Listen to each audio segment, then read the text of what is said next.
I am Vincent, 69 years old, and for 4 decades I built an empire quietly letting my wife wear the crown while I wore the calluses.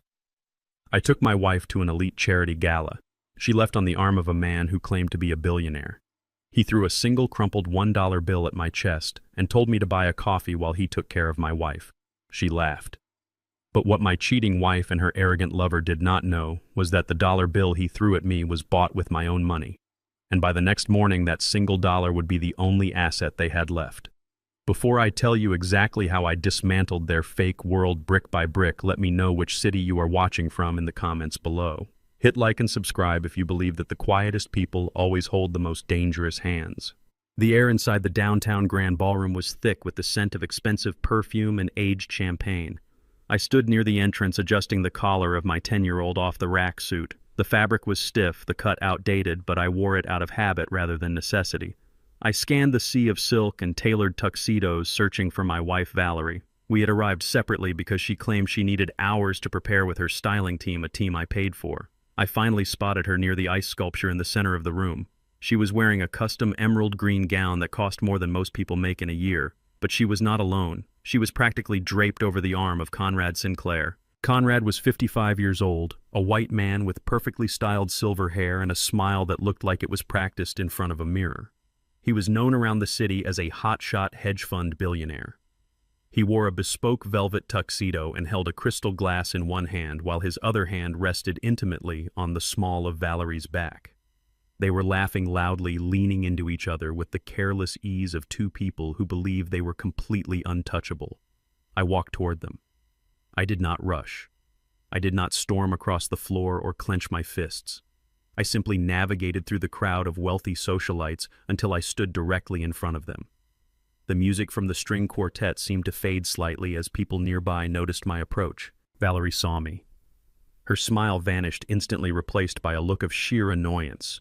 She did not step away from Conrad. She actually leaned closer to him, anchoring herself to his side as if I were a beggar interrupting a private meal. Conrad looked me up and down, his eyes lingering mockingly on the frayed lapel of my cheap suit.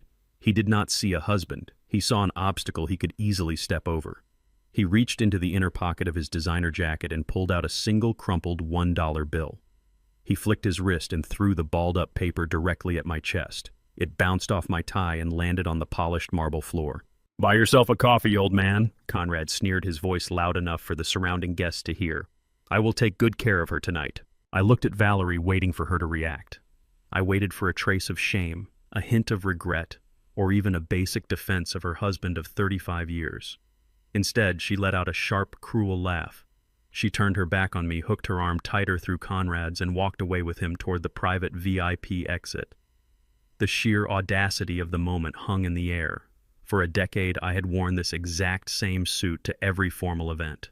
I did not wear it because I lacked funds. I wore it because every spare dollar we had during the early days was poured into a secret commercial real estate trust I built from the ground up. As the trust grew into a massive, invisible empire, I continued to live simply. I funneled massive allowances into Valerie's accounts so she could live the life of a high society queen.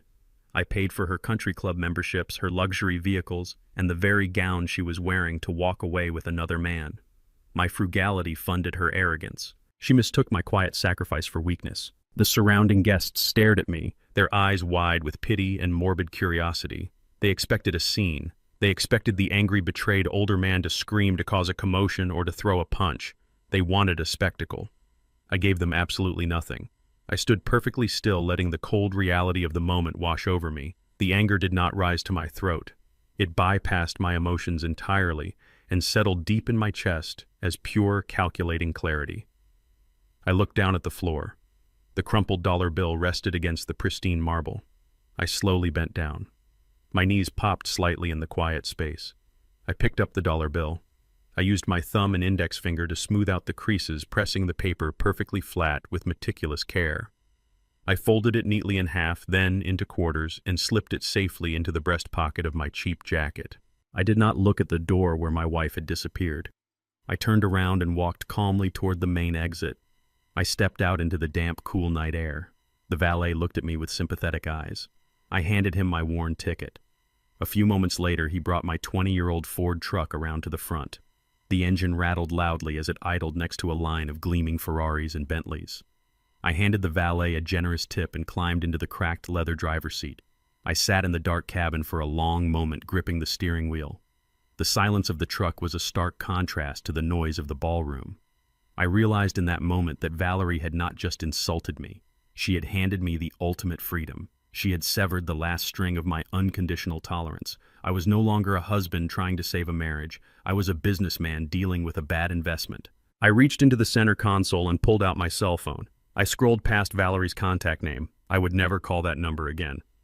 I pulled up a specialized contact I had not used in over a year. It was the direct line for a 24-hour master locksmith who handled security for my commercial warehouses.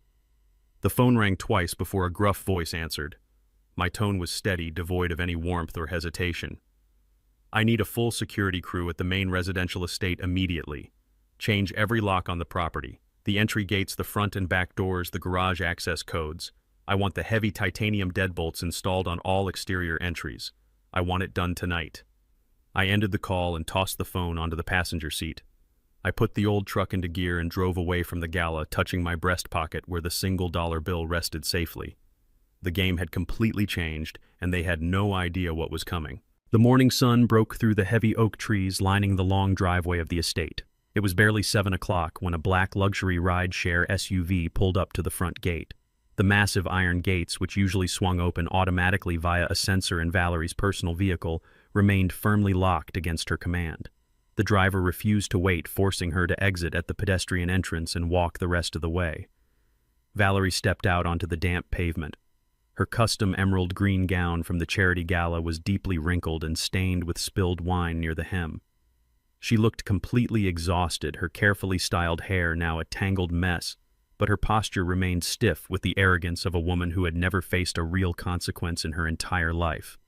She walked up the long, sweeping stone path, her high heels clicking sharply and aggressively in the quiet morning air.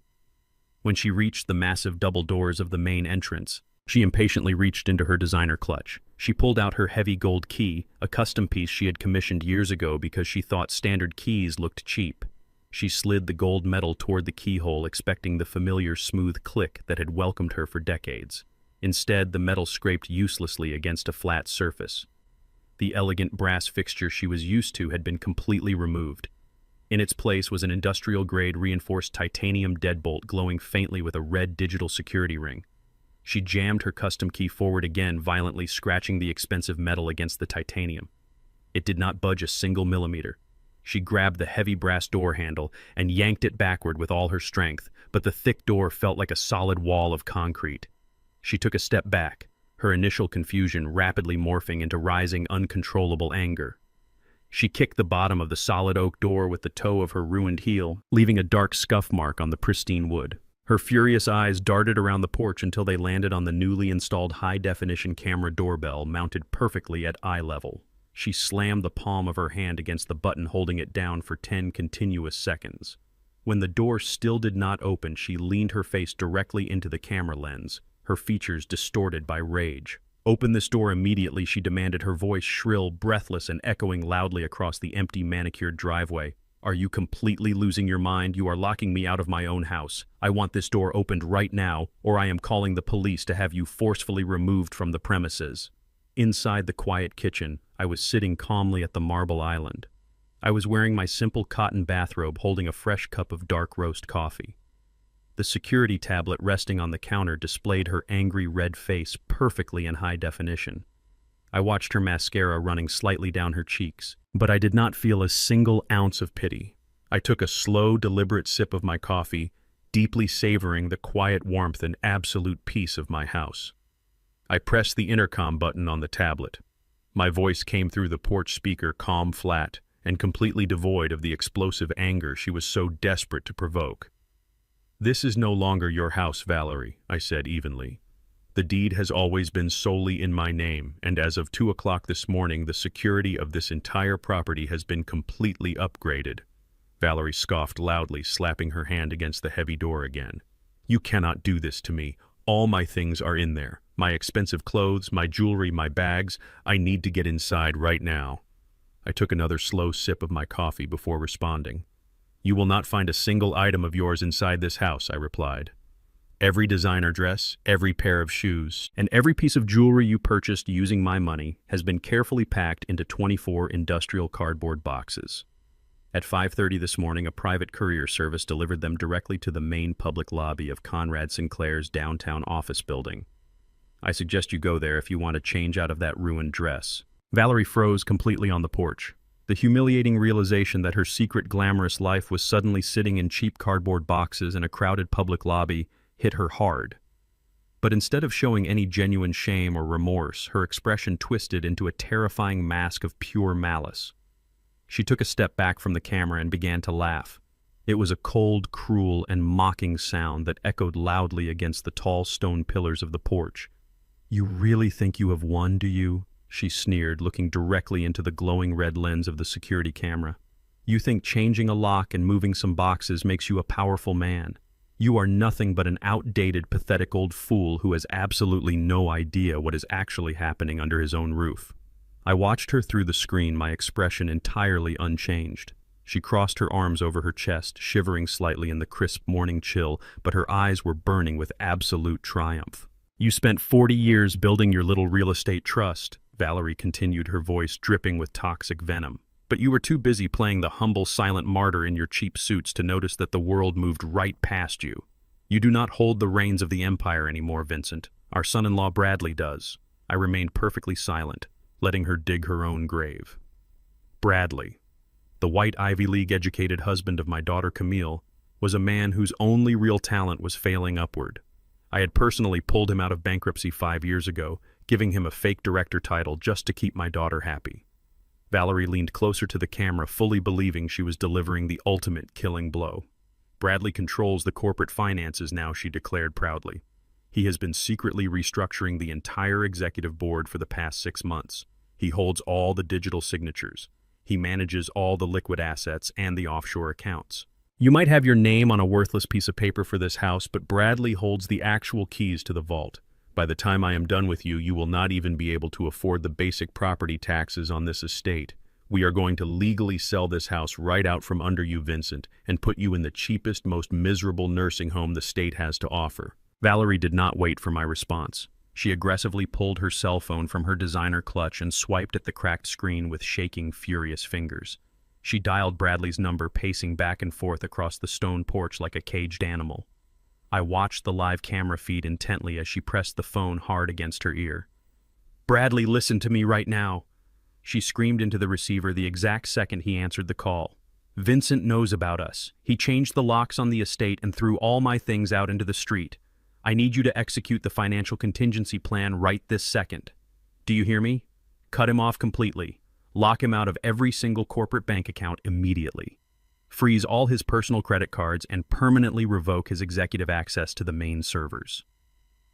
She stopped pacing, turned her body squarely toward the security camera, and glared straight into the lens with a wicked, highly arrogant smile. By noon today, she spat at the intercom speaker with total confidence. "You will be begging on the streets." It was precisely 2 hours after Valerie's hysterical phone call from the front porch of the estate.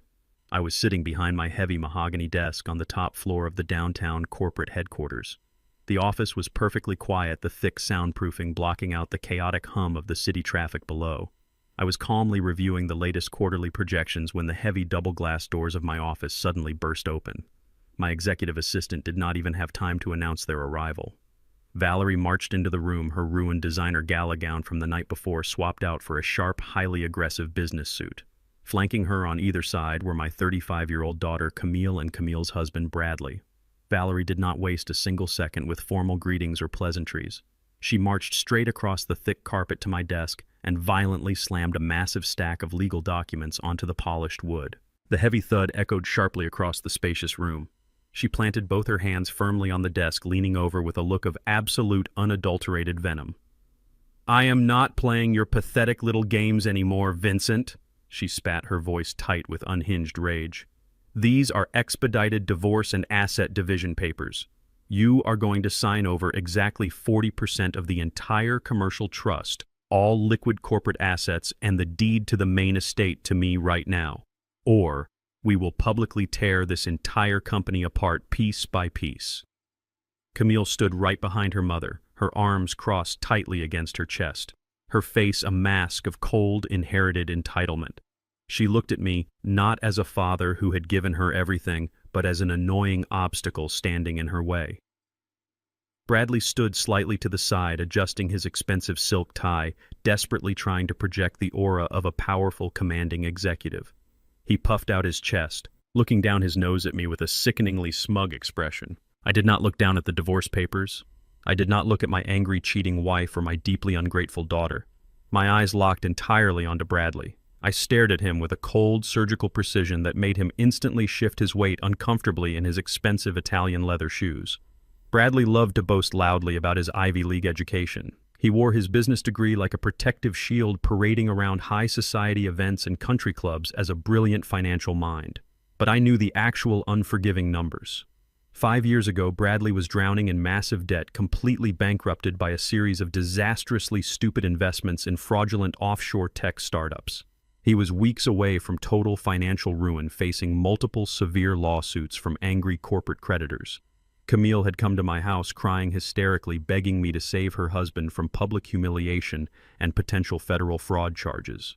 So entirely against my better judgment, I quietly paid off his $5 million debt. I absorbed his massive financial liabilities into my own private ledger just so his pristine social reputation would remain untarnished. To save Camille the sheer embarrassment of being married to a complete failure, I created a ghost division within my vast logistics empire just for him. I gave Bradley the title of regional director, a massive corner office with a view and a high six-figure salary. It was a fake kingdom built entirely on my charity. His division handled absolutely no real assets, made no actual corporate decisions, and was completely isolated from the core architecture of my real estate trust. He was nothing more than a highly paid mascot playing businessman with my money. Yet over the years, the fake executive title had completely inflated his fragile, hollow ego. He had somehow convinced himself that he was actually running the company. He truly believed he was the master strategist behind my empire. Looking at him now, standing aggressively in my office and threatening to destroy the very man who shielded him from federal prison, I realized exactly how far his profound delusion had gone. He was not a corporate shark. He was a bloated parasite who had entirely forgotten who owned the host. Seeing my absolute silence, Bradley decided it was his moment to take control of the room. He stepped forward, pushing Valerie slightly aside, and placed a second, much thinner file folder directly on top of the divorce settlement. He tapped his perfectly manicured index finger against the manila cover. "We are trying to make this easy for you," Vincent, Bradley said, using a slow, heavily condescending tone as if he were speaking to a highly confused child. "But if you want to be stubborn about the money, we are fully prepared to go the hard route. Inside this folder is a comprehensive certified medical evaluation signed by a highly respected private neurologist. It details a severe rapid onset of age-related cognitive decline, dangerous paranoia, and early-stage dementia." I looked at the thin folder, then slowly back up at Bradley. He smiled at me, a cold, predatory grin that revealed his true nature. "The doctor is a very close personal friend of mine," Bradley continued, his voice dripping with undeniable arrogance. "If you refuse to sign over the 40% to Valerie today, we will take this medical evaluation straight to a federal judge first thing tomorrow morning. Camille will officially file for emergency medical conservatorship over you. We will declare you completely mentally incompetent to manage your own personal affairs or this business. You will be immediately stripped of all corporate voting rights, your private bank accounts will be seized by the executive board, and Camille will be granted full legal authority over your entire estate and your health decisions."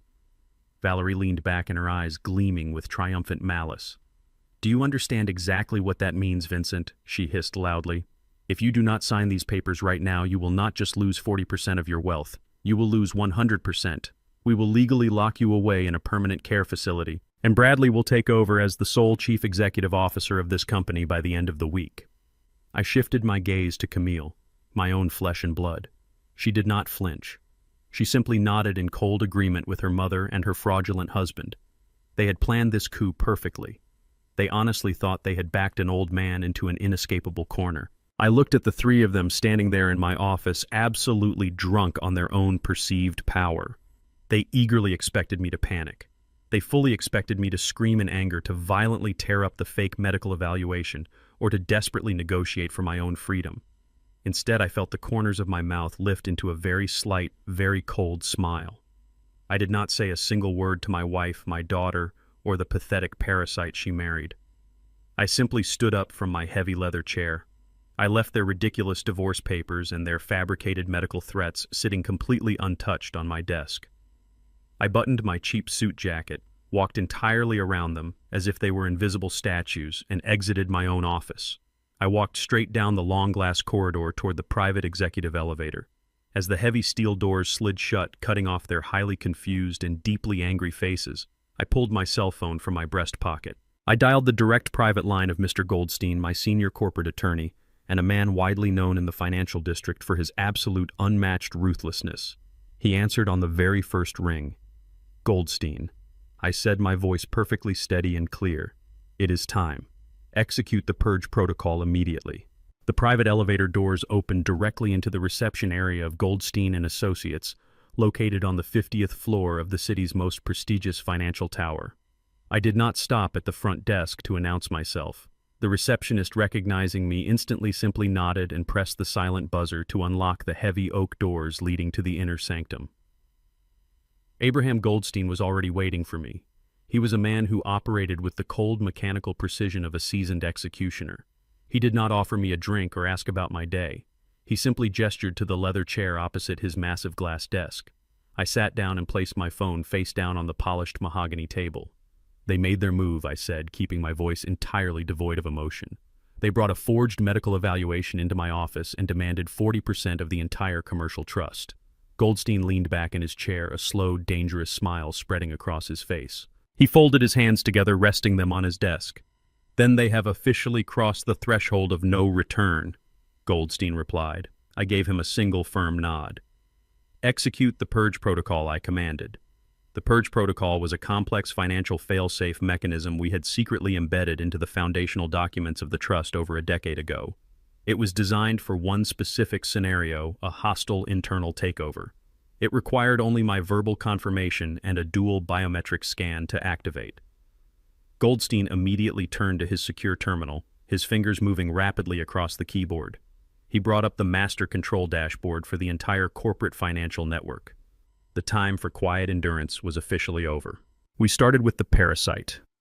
Goldstein accessed the administrative firewall governing Bradley's so-called executive division. With 3 deliberate keystrokes, he completely wiped Bradley's digital signature from the corporate registry. We severed his access to the offshore holding accounts, the domestic payroll routing, and the executive expense ledgers. We locked him out of the internal communication servers and revoked his building security clearance. In less than 60 seconds, Bradley went from being a perceived regional director to an unrecognized trespasser in his own office. Next, we moved to the personal assets. "Bring up the secondary black cards," I instructed. Goldstein opened the private banking portal. A list of high-limit credit accounts appeared on the screen. There was Camille's platinum card, which she used to fund her lavish lifestyle under the guise of corporate networking. And there was Valerie's unlimited Centurion card, the golden goose that had financed her absolute arrogance for the last 10 years. "Do you want to place a temporary hold on these accounts?" Goldstein asked, hovering his mouse over the security options. "No," I replied firmly. "I do not want a temporary hold. I want them permanently frozen. Flag them as unauthorized and report them as stolen to the National Fraud Department. Let the system handle them with maximum prejudice." Goldstein's smile widened as he clicked the final confirmation button. A cascade of red warning alerts flashed across the screen as the banking system automatically registered the master override. Every single line of credit attached to their names was instantly suffocated. The financial umbilical cord that had fed their delusions of grandeur was brutally severed. They had spent the entire morning threatening to take my empire, completely unaware that I had just turned off their oxygen supply. Miles away from the cold reality of my lawyer's office, Valerie was living in a complete fantasy world. She was standing in the center of the city's most exclusive Cartier boutique, surrounded by gleaming glass display cases and armed security guards. Conrad stood closely by her side, sipping a complimentary glass of vintage champagne provided by the overly attentive boutique staff. Valerie was riding the massive high of her perceived victory. In her mind, she had already successfully overthrown me. She genuinely believed that Bradley was currently seizing control of my bank accounts, and that her 40% share of my massive empire was absolutely guaranteed. To celebrate her impending divorce and her new life of unrestrained wealth, she decided to buy Conrad a gift. She pointed her perfectly manicured finger at a heavy, solid platinum timepiece resting on a black velvet cushion. The price tag was a staggering $50,000. "Wrap it up," Valerie demanded, using that haughty, dismissive tone she reserved exclusively for retail workers. "It is a victory gift for the man who actually knows how to treat a woman." Conrad smirked, puffing out his chest as the sales associate carefully lifted the watch from the case. The associate placed the heavy timepiece into a luxurious red leather box, tied it with a pristine silk ribbon, and carried it to the checkout terminal. Valerie opened her designer clutch with a dramatic flourish. She pulled out the heavy metal Centurion card, holding it between her fingers for a second longer than necessary, just to ensure everyone in the room noticed its weight. She slapped the card onto the glass counter. "Charge it," she commanded proudly, leaning intimately against Conrad's shoulder. The associate smiled politely, picked up the heavy black card, and slid it smoothly through the high-end payment terminal. The terminal processed the information for 2 seconds before emitting a sharp, aggressive, and incredibly loud red buzz. The associate frowned slightly and tried sliding the card again. The same loud, rejecting buzz echoed through the quiet boutique. Valerie sighed loudly, rolling her eyes. "Your machine must be broken," she snapped impatiently. "Run it again." The boutique manager, hearing the commotion, quickly walked over and glanced at the terminal screen. His polite customer service smile instantly vanished. He picked up the black card, holding it firmly away from Valerie. "I am terribly sorry, madam," the manager said, his voice carrying clearly across the quiet store. "But this transaction has been forcefully declined by the primary account holder." Valerie's face flushed bright red. "That is impossible." She raised her voice, drawing the stares of other wealthy patrons. "Try it again." The manager stood entirely firm, looking her directly in the eye. "I cannot do that, madam. The bank fraud department has officially flagged this specific card as stolen. I am legally required to confiscate it immediately." Conrad instantly stepped away from her, his champagne glass freezing in his hand as absolute crushing humiliation washed over Valerie's face. My desk phone rang less than 20 minutes after the humiliating incident at the Cartier boutique. It was a restricted number, but I already knew exactly who was on the other end. I picked up the receiver and pressed it to my ear, remaining perfectly silent. "Well, well, well," the smooth, excessively arrogant voice of Conrad Sinclair echoed through the line. "I have to admit, Vincent, freezing your wife's credit cards is a remarkably petty move for a man your age. You must be hurting for cash a lot more than I originally thought." I let him talk. Absolute silence always makes arrogant men feel the need to fill the empty space with their own massive egos. "Valerie is quite distressed," Conrad continued, letting out a soft, highly mocking chuckle. "She genuinely thinks you are trying to play some kind of tough game, but we both know the real truth. Your little logistics company is barely keeping its head above water, and you simply cannot afford a prolonged legal battle. So, as a gesture of goodwill to the beautiful woman I care for, I am willing to do you a massive favor. I will personally buy out Valerie's 40% claim to your pathetic estate. I will give you a lump sum of $200,000 cash by the end of the day. You sign the divorce papers, walk away quietly, and use the money to buy yourself a decent apartment and maybe a suit that was not tailored in the 1990s. It is an incredibly generous offer, old man. Take it right now before I let my legal team crush you into dust."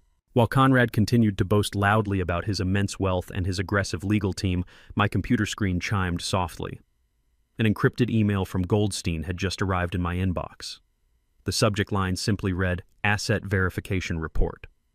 I opened the file and began scrolling through the dense pages of financial data. Goldstein was an incredibly thorough man.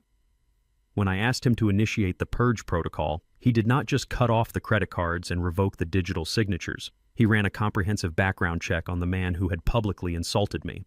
I listened to Conrad's voice drone on through the phone speaker while my eyes quickly scanned the documents. Let me be very clear. Vincent Conrad was saying, his tone dripping with absolute condescension. "I deal in millions before breakfast. Your entire net worth is just a rounding error in my hedge fund portfolio. Do not make me destroy you over your fragile pride. Just take the buyout." I ignored his empty threats completely. My attention was entirely captivated by page 4 of Goldstein's report. It detailed the corporate registration and operating address of Sinclair Global Capital, Conrad's supposedly massive hedge fund. The primary headquarters was listed as occupying the entire top floor of the Apex Tower, one of the most exclusive and expensive commercial high-rises in the downtown financial district. The lease agreement attached to the file showed a staggering monthly rent of $150,000. It was a massive sum intentionally designed to project absolute power and unshakable financial stability to potential investors. Conrad was currently leaning heavily on that exact projection to intimidate me. He wanted me to picture him sitting in a giant glass tower surrounded by millions looking down at my old Ford truck and my cheap suits. He desperately wanted me to feel incredibly small. What Conrad did not know, what absolutely nobody in my ungrateful family knew, was the true extent of the empire I had quietly built over the last 4 decades. When Valerie mocked my frugal lifestyle, when Camille rolled her eyes at my outdated car, they only saw the surface-level logistics company that bore our family name. They had absolutely no idea that every single dollar of profit from that company had been systematically funneled into a highly complex network of anonymous shell corporations and offshore holding trusts. One of those specific shell corporations, registered under a generic alphanumeric code in Delaware, held the master deeds to over 30 major commercial properties across the city. As I stared at the scanned lease agreement on my computer screen, I felt a cold, profound sense of poetic justice wash over me. The Apex Tower, the gleaming glass monument to corporate power where Conrad Sinclair housed his supposedly billionaire lifestyle, belonged entirely to me. I had purchased the building outright 6 years ago during a market dip, paying the entire massive balance in cash. Conrad was not sitting on an untouchable throne. He was sitting inside my house, paying me for the privilege of breathing my air. The man who had thrown a crumpled dollar bill at my chest, the man who was currently offering me pennies to surrender my own company, was actively paying my mortgage.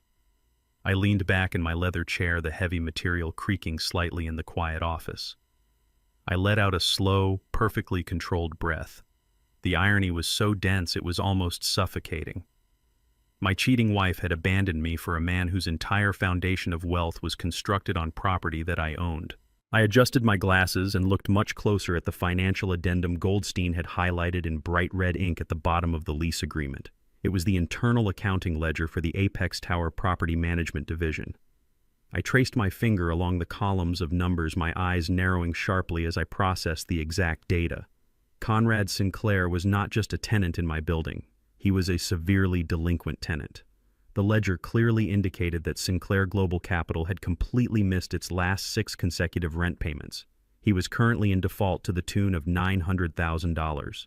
He had been actively dodging the property management team, filing endless legal extensions and using fake wire transfer receipts to desperately delay his inevitable eviction. The billionaire hedge fund manager was completely broke. He was a massive fraud living entirely on borrowed time and stolen credit. I finally spoke into the receiver, my voice cold flat and dangerously calm. "Keep your $200,000, Conrad," I said softly. "You are going to need every single penny of it to pay your rent." I hung up the phone before he could say another word, severing the connection entirely. The arrogant hunter had just become the prey. I drove back to the estate as the late afternoon shadows stretched across the perfectly manicured lawns. The new titanium locks had successfully kept Valerie out all morning, but I deliberately authorized the front security gate to open when my daughter's luxury SUV aggressively pulled into the driveway. I wanted to hear exactly what Camille had to say for herself. I was sitting in the formal living room silently reading a financial newspaper when she stormed through the heavy oak doors. She did not bother with a basic greeting. Her face was flushed with intense anger and she was practically vibrating with spoiled rage. "You need to call the bank and unfreeze our accounts right this second," Camille demanded violently, throwing her designer handbag onto the antique mahogany coffee table. "Bradley's corporate cards are declining all over town. My platinum card is completely blocked and the bank manager actually had the nerve to tell me you reported them as stolen. What is wrong with you? Have you completely lost your mind?" I folded my newspaper slowly and set it aside. I did not raise my voice. I simply looked at her. "I told you this morning, Camille. Your husband tried to steal my company using a forged medical document. The financial privileges are permanently revoked." Camille let out a harsh, bitter laugh, pacing back and forth across the expensive Persian rug. "You are so incredibly paranoid and pathetic," she sneered. "Bradley is the only executive actually trying to modernize this stagnant company. You sit around in your cheap suits with your outdated ghetto mentality, terrified of taking real risks. You think saving pennies makes you a genius, but you are just holding Bradley back from taking this family to the global level. You are suffocating his potential because you are bitterly jealous of his Ivy League education and his modern vision. I sat perfectly still, letting her toxic, deeply disrespectful words fill the quiet room. Her absolute defense of the man who had just tried to commit me to an asylum was disturbing enough, but what came next shattered whatever tiny fragment of paternal affection I still held for her. If Bradley is such a brilliant visionary, I asked calmly, why did the two of you march into my office today demanding a divorce settlement for your mother? Why side with Valerie and a strange man you barely know? Camille abruptly stopped pacing. She looked at me not with the eyes of a loving daughter, but with the cold, calculating gaze of a desperate corporate conspirator. Because Conrad actually understands wealth. She snapped loudly, gesturing wildly with her hands. He understands leverage and high stakes. Mom finally found someone who treats her like the queen she deserves to be, and frankly, we all benefit from it immensely. You think I did not know about her affair? I have known about Conrad for an entire year. The bold confession hung in the air, heavy and completely suffocating. My own flesh and blood daughter had watched my wife betray me for 12 solid months and actively chose to remain completely silent. I felt a deep freezing chill run through my veins. You covered for your mother's infidelity, I stated, my voice dangerously soft and flat. You sat at my Thanksgiving table, accepted my money, smiled in my face, and called me dad while you knew she was sleeping with another man. Why? Camille crossed her arms, completely devoid of any shame or moral guilt. Because Conrad made Bradley a massive promise, she declared proudly, as if she were revealing a masterstroke of business strategy. Bradley's division has been struggling because you constantly refuse to give him the proper operating budget.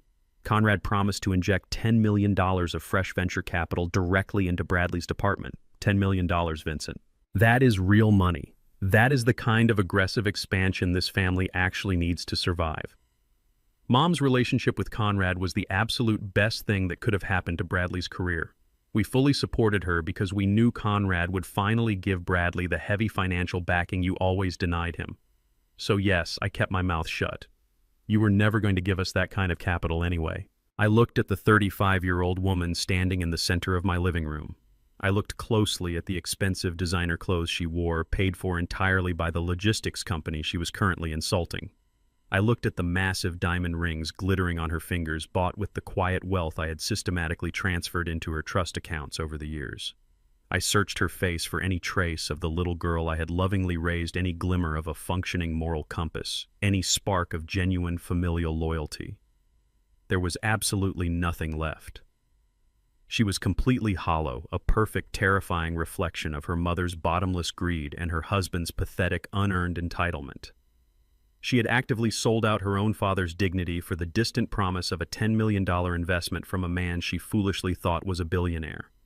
She had placed a literal, calculable price tag on my 35-year marriage, treating my public humiliation as a simple business transaction. At that precise moment, a profound and heavy silence fell over me. It was the absolute silence of a man who finally understands that a diseased limb cannot be saved and must simply be amputated. I did not feel the urge to yell or reprimand her. I did not feel the need to explain to her that Conrad Sinclair was a massive fraud who could not even afford his own office rent, let alone provide a $10 million venture capital injection. I did not want to warn her that the golden parachute she was desperately banking on was actually a lead weight tied securely around her neck. Explaining the reality to her would have been a complete waste of my breath. She had freely made her choice. She had chosen her side in this brutal war, and she had chosen incredibly poorly. I slowly stood up from the heavy leather armchair. My utter silence seemed to unnerve her slightly. She uncrossed her arms, her aggressive, dominating posture faltering for just a fraction of a second. Well, Camille demanded, her voice suddenly losing a bit of its confident, piercing edge. Are you going to call the bank or not? Stop throwing a childish tantrum and do the right thing for your family. I looked her dead in the eyes. My expression was as hard and cold as carved granite. I am doing exactly what is right for my family, I replied softly. You know the way out, Camille. Do not ever come back to this house uninvited. Camille scoffed loudly, snatching her expensive designer handbag off the coffee table with a violent jerk, and stormed out of the living room without another word. I listened to the heavy thud of the solid oak front door closing and the aggressive roar of her luxury SUV speeding recklessly down the long driveway. The moment the estate was perfectly quiet again, I walked over to the antique desk in the corner of the room and picked up my secure corporate phone. I bypassed my lawyer completely and dialed the direct private line of the lead partner at the most ruthless independent forensic accounting firm in the city. The senior partner answered the call immediately. "I need a full, unannounced forensic audit deployed first thing tomorrow morning," I instructed, my voice entirely stripped of mercy or hesitation. "Target the entire regional division managed by Bradley. I want every single ledger, every offshore wire transfer, every payroll file, and every deleted email recovered and meticulously scrutinized. Shut down their central servers and physically lock his entire staff out of the building while your team works. I want to know exactly how much of my money he is hiding." The partner confirmed the aggressive order without asking questions. I hung up the phone knowing that when you violently shake a hollow, rotting tree, the parasites always fall out. Exactly at 8 o'clock the following morning, a team of 20 independent forensic accountants descended upon Bradley's regional division. They moved with absolute military precision, flanking the main entrances and instantly locking down the central servers before a single employee could even log into their workstation. When Bradley arrived at 9 o'clock, casually holding his artisan coffee and acting like the king of the world, he found 2 armed corporate security guards physically barring him from his own corner office. His access badge flashed red. His demands to speak to human resources were completely ignored, and his threats to fire the security staff were met with stone-cold silence. I did not go to the office to witness his public humiliation in person. I had absolutely no desire to see his pathetic face. I remained in the quiet comfort of my home library, watching the digital updates roll in through a secure, encrypted portal. By mid-afternoon, the lead auditor, a veteran investigator named Harris, drove directly to my estate. He bypassed my corporate assistants and walked straight into my study carrying a remarkably thick red-bound file. Harris was a man who had seen decades of corporate corruption, but his face was entirely grim as he stood before me. He placed the heavy file on my desk and let out a heavy sigh. "We found it, Vincent," he said quietly, his voice carrying the immense weight of the discovery. "We traced the entire shadow ledger. He had buried it deep, but not deep enough." I opened the file. The sheer volume of fabricated invoices, ghost accounts, and manipulated routing numbers was absolutely staggering. Bradley had spent the last 3 years treating my logistics company not as a legitimate business, but as his own personal, unregulated casino. But the most damning document was not a simple corporate expense report. It was a highly detailed flowchart showing exactly where the financial bleeding originated. Harris tapped a thick black line connecting Bradley's primary division account to a series of offshore holding cells. I looked closely at the final destination of the stolen funds. Just yesterday, my daughter Camille had proudly claimed that Conrad Sinclair was going to inject $10 million of fresh venture capital into Bradley's failing division. She had aggressively justified her mother's vile affair by wrapping it in the grand illusion of a massive financial rescue. The absolute truth, meticulously documented in the pages right before me, was far more sinister and entirely pathetic.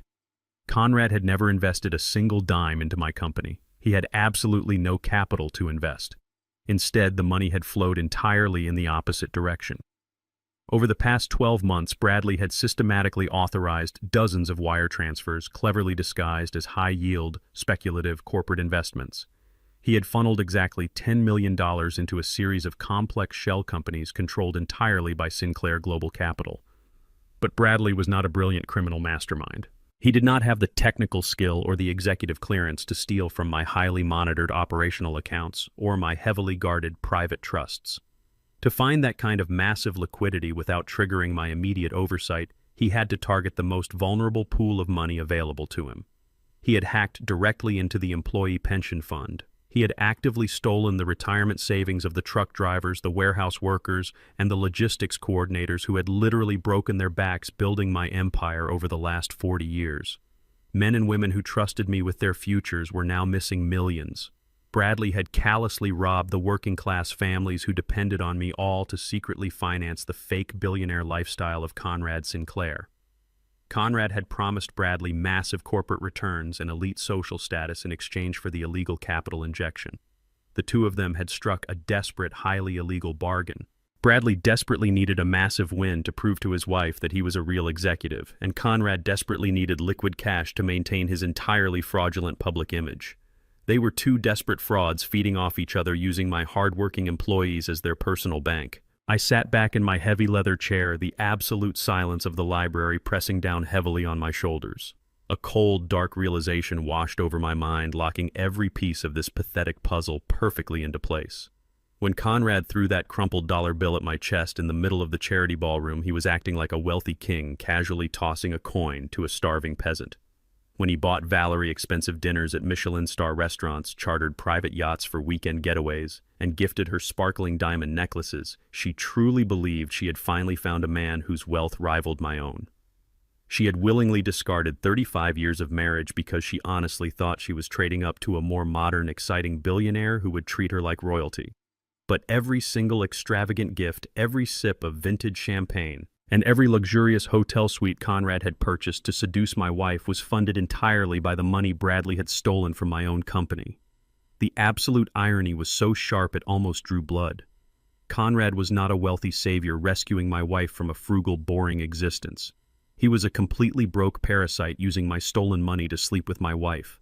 Valerie had thrown away her dignity, her marriage, and her entire family structure for a man who was literally bribing her with her own husband's stolen assets.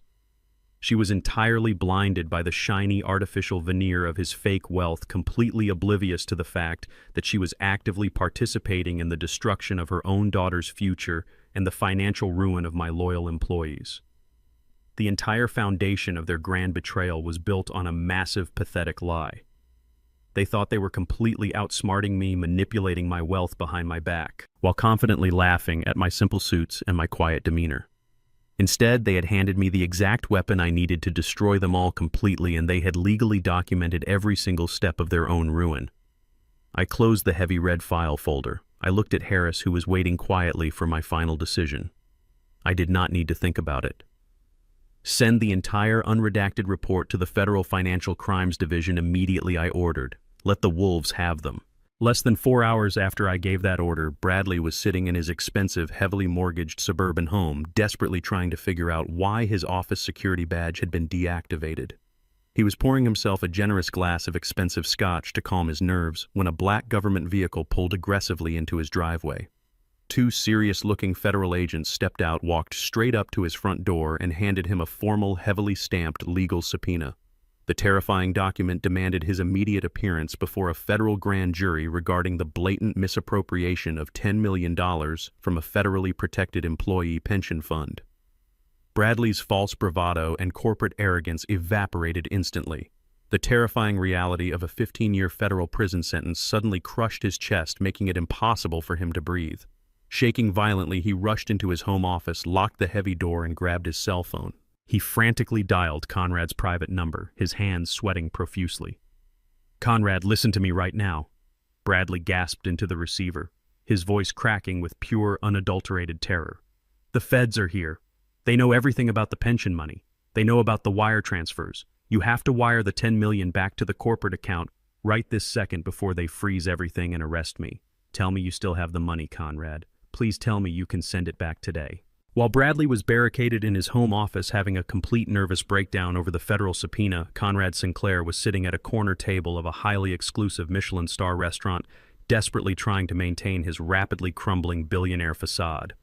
I was not personally present to witness the spectacle, but the private asset recovery team I had hired provided me with an incredibly detailed report and high-definition security footage of the entire evening. Conrad's phone had been vibrating violently in his tailored tuxedo pocket for the last 20 minutes. It was Bradley calling frantically to beg for the $10 million back before the federal agents kicked his door down. Conrad silenced the calls with a trembling finger, completely ignoring the desperate voicemails. He looked across the candlelit table at my wife. Valerie was holding a crystal flute of vintage champagne, completely oblivious to the massive federal disaster unfolding right behind her back. She was still complaining loudly to Conrad about the humiliating incident at the Cartier boutique earlier that afternoon. She aggressively blamed the declined black card on a simple banking error, assuring Conrad that Bradley was probably just restructuring the corporate accounts to cut me out of the family business completely. Conrad forced a tight, artificial smile, nodding along with her delusions. but underneath his expensive collar he was sweating profusely. He knew the stolen pension money was gone. He knew the federal investigators were circling the drain. He had to keep up the charade for just a little longer, hoping he could somehow manipulate Valerie into liquidating some of her personal jewelry before the entire ship sank to the bottom of the ocean. He signaled the waiter and ordered the most expensive imported caviar and 2 Wagyu steaks. When the waiter asked for a card to keep on file, Conrad handed him a different platinum credit card, praying silently to the gods of fraud that this particular account had not yet been frozen by his aggressive creditors. The tension in his jaw was highly visible. He was a desperate, cornered rat pretending to be a fearless lion surrounded by elite wealthy diners who had absolutely no idea they were sitting next to a massive criminal on the verge of total ruin. The dining room was an immaculate display of old money and extreme wealth. It featured massive crystal chandeliers, soft live piano music, and floor-to-ceiling glass windows that offered a perfect unobstructed view of the private valet parking area on the street below.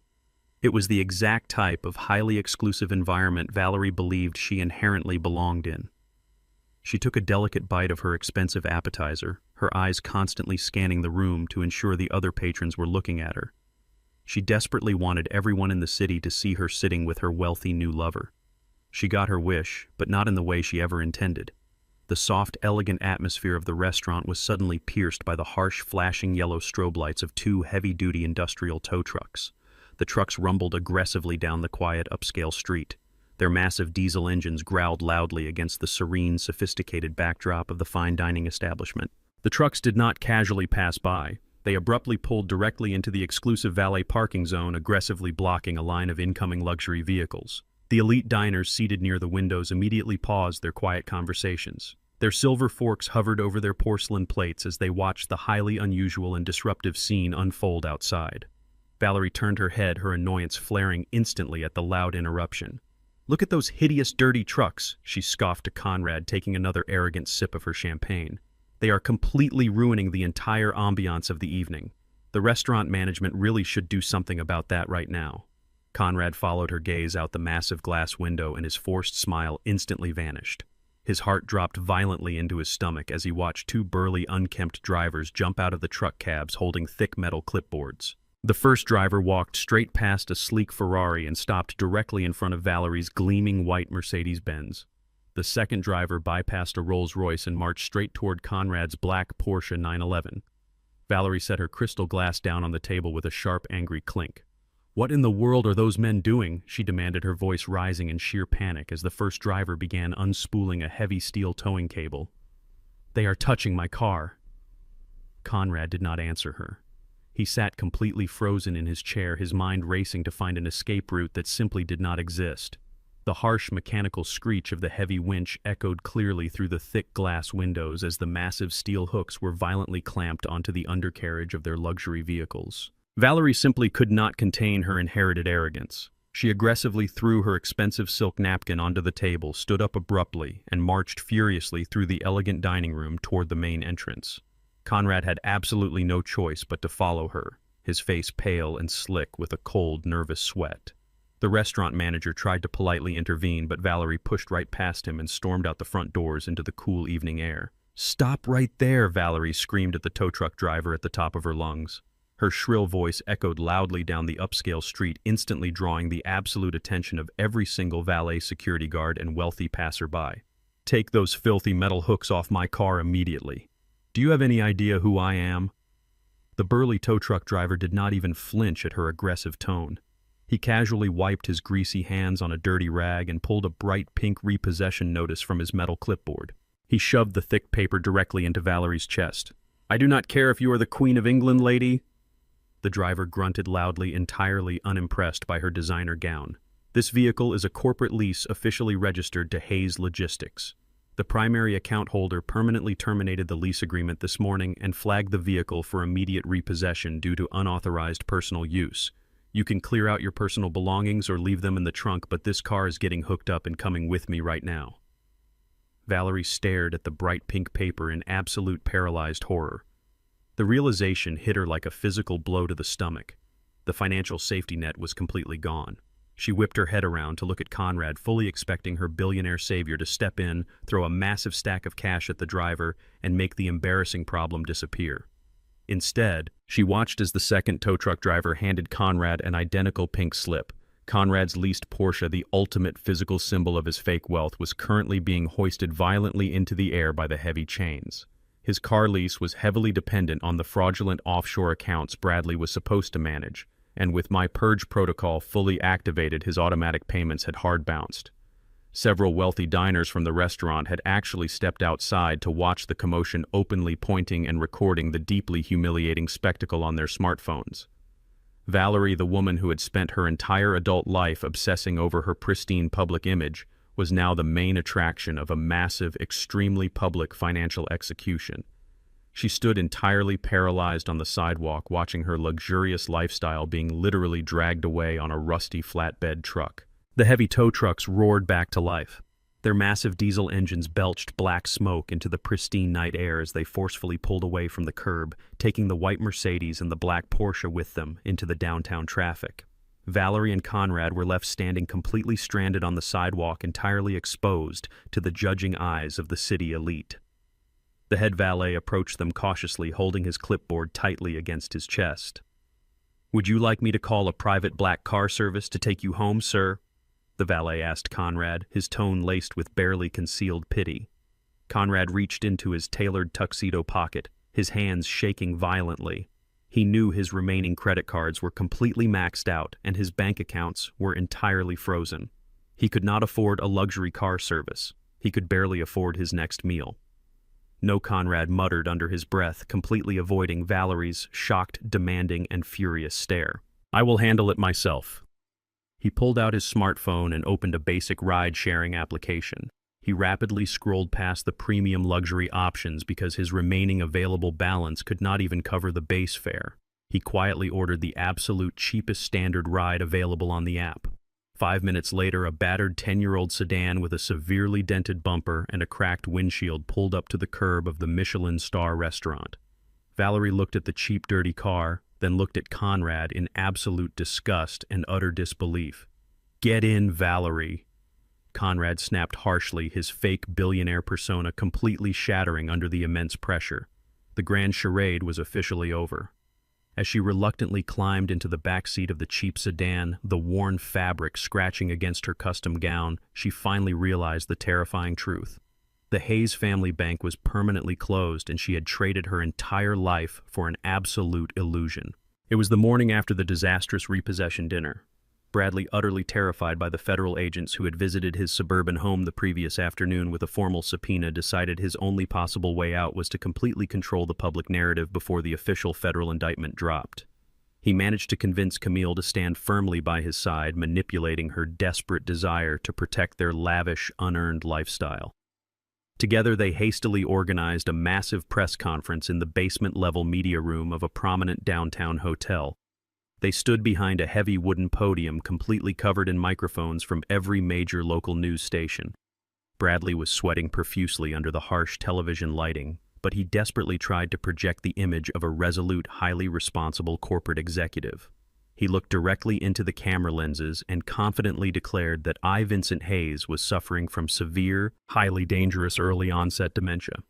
He blatantly lied to the viewing public, claiming that my rapidly declining mental state had caused me to act erratically and secretly embezzle millions of dollars from my own hard-working employees' pension fund.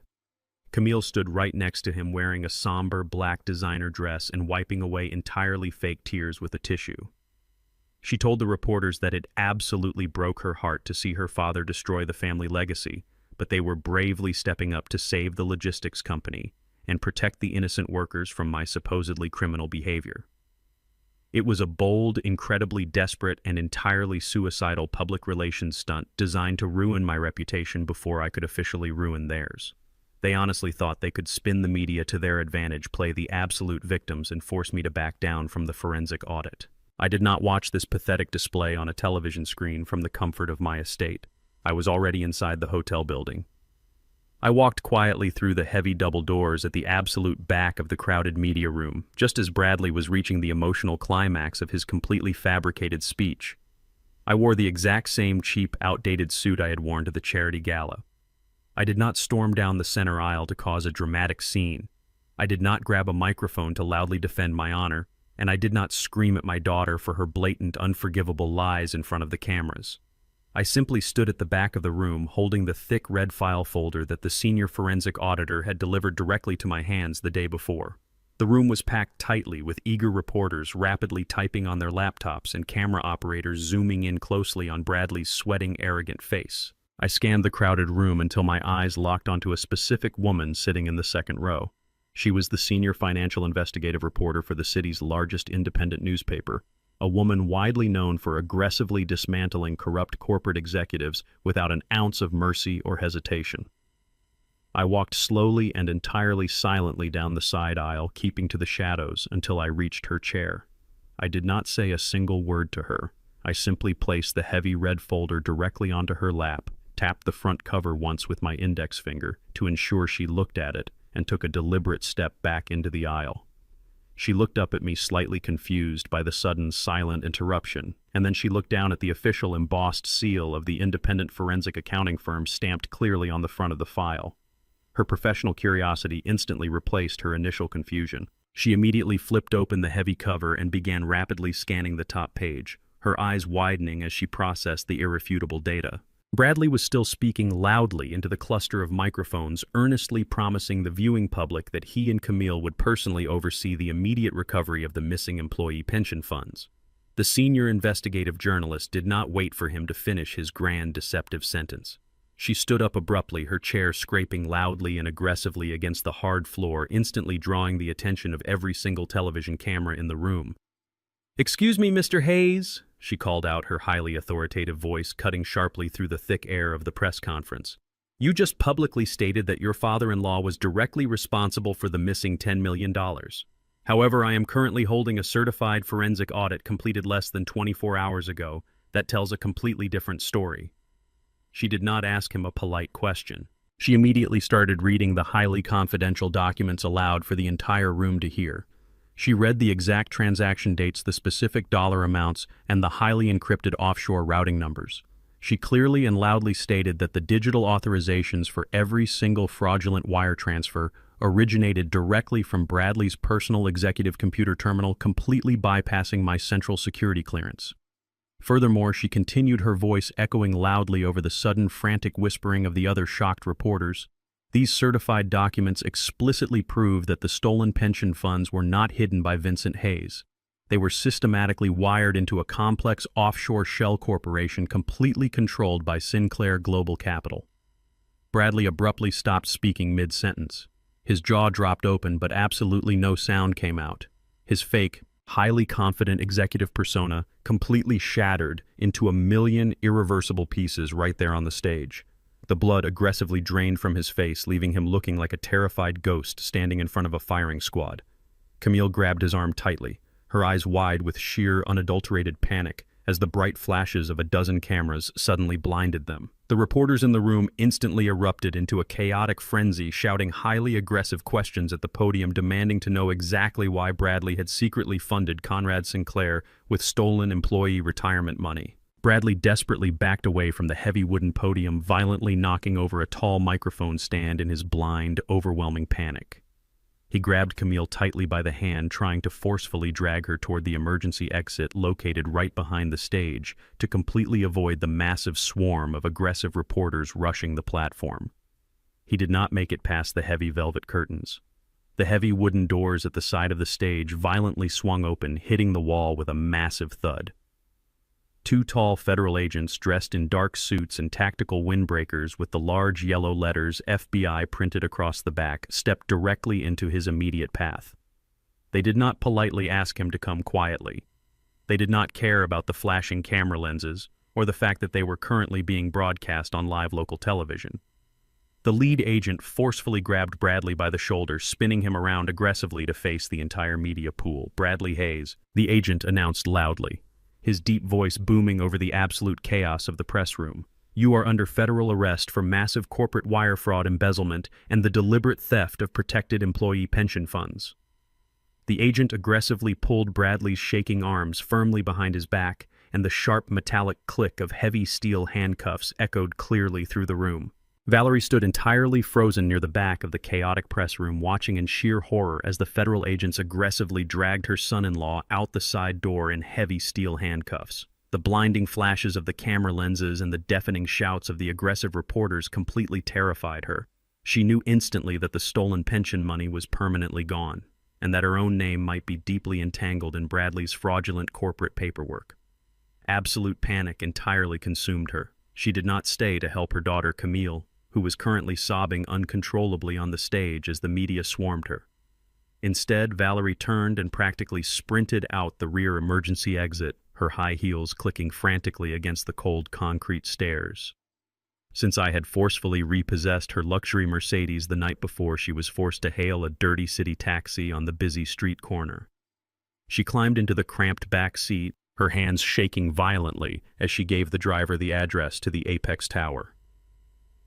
In her desperate, highly delusional mind, Conrad Sinclair was still her ultimate safety net. She genuinely believed she could run to his luxurious downtown penthouse, collapse into his wealthy arms, and let his massive team of hedge fund lawyers clean up the entire federal disaster. She honestly thought his millions would protect her from the federal investigators and my calculated retaliation. The taxi ride felt like an absolute eternity as it navigated through the heavy downtown traffic. When the cab finally pulled up to the gleaming glass facade of the Apex Tower, Valerie did not even wait for the driver to fully stop. She threw a crumpled $20 bill over the front seat and rushed frantically through the revolving doors, completely ignoring the concierge desk. She desperately pressed the button for the private express elevator, praying that the gleaming metal doors would close fast enough to shut out the rapidly collapsing reality of her ruined life. The high-speed elevator shot smoothly up to the 50th floor, carrying Valerie toward what she firmly believed was her absolute sanctuary. The soft ding of the elevator arrival chime echoed in the small cabin, and the polished metal doors slid open. Valerie stepped out, fully expecting to walk directly into the sprawling, custom-designed foyer of Conrad Sinclair's multi-million-dollar penthouse. Instead, she stepped straight into a scene of absolute chaotic devastation. The massive double-oak doors leading into the penthouse were entirely wrapped in thick steel chains and secured with a heavy industrial padlock. The luxurious private hallway was completely crowded with armed city police officers, building security personnel, and aggressive moving men carrying large, heavy-duty plastic crates. Conrad was standing in the dead center of the hallway, looking entirely disheveled and completely pathetic. His custom velvet jacket was gone, replaced by a wrinkled dress shirt completely soaked in nervous sweat. He was loudly arguing with two uniformed officers, wildly gesturing with his hands and aggressively demanding to speak to his lawyers. The officers looked completely unimpressed, treating him exactly like the common street criminal he truly was. Valerie stood entirely paralyzed by the elevator bank. She watched in sheer horror as the moving men carelessly hauled Conrad's expensive designer furniture, his custom artwork, and his tailored silk suits out of the penthouse and dumped them aggressively into the service elevator. The luxurious, untouchable life she thought she was escaping to was literally being dismantled right in front of her eyes. Conrad suddenly noticed her standing there, his face instantly drained of whatever fake confidence he was desperately trying to project. He did not run to comfort her. He did not offer her a warm embrace or assure her that everything was going to be perfectly fine. He actually took a physical step back, looking at her with a mixture of absolute dread and rising panic. Valerie slowly walked toward him, her legs feeling like heavy blocks of lead. She looked at the thick chains wrapped tightly around the door handles, and then looked directly at the senior property manager, who was standing nearby holding a massive stack of official legal documents. "What is happening here?" Valerie demanded, her voice shaking uncontrollably. "Why are they chaining the doors to your apartment? Conrad, tell them to stop this immediately." Conrad could not speak. He simply stared at the floor, breathing heavily like a trapped, cornered animal. The senior property manager, a strict professional who had directly received my specific eviction orders earlier that morning, turned to face Valerie. He did not offer her a polite smile or an ounce of sympathy. He simply pulled a bright yellow legal document from his heavy stack and held it out so she could clearly read the bold black text printed across the top. "This is a court-ordered immediate commercial eviction, madam," the property manager stated loudly, his voice carrying clearly down the crowded hallway. Mr. Sinclair is currently in default of 6 consecutive months of rent.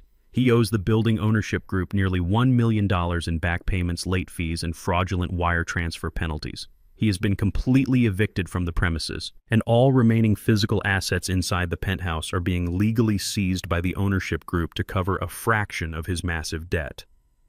Valerie shook her head in absolute disbelief, stepping away from the yellow paper.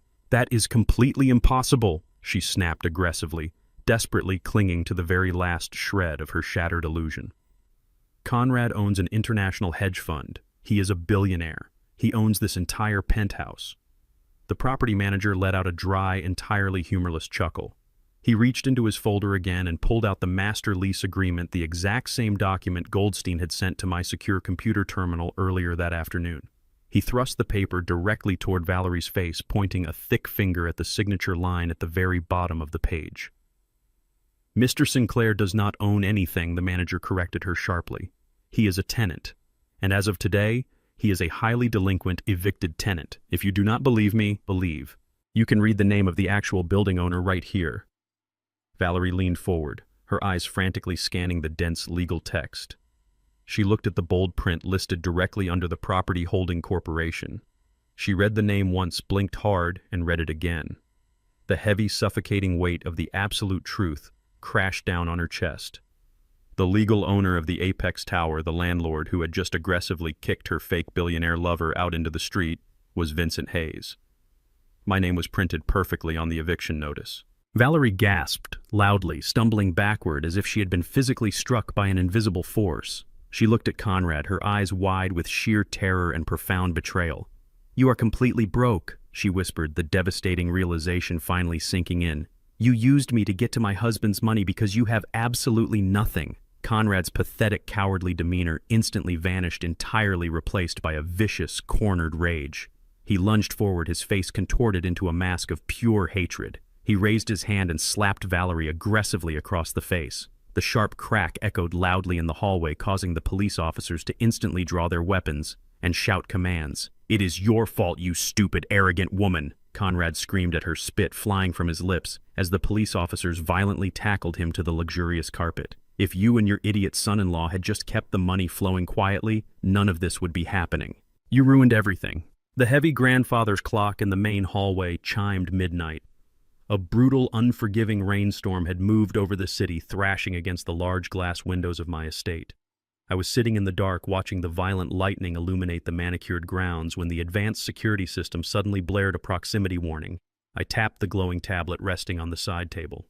The high-definition night vision camera displayed a solitary figure standing aggressively outside the heavy iron pedestrian gate.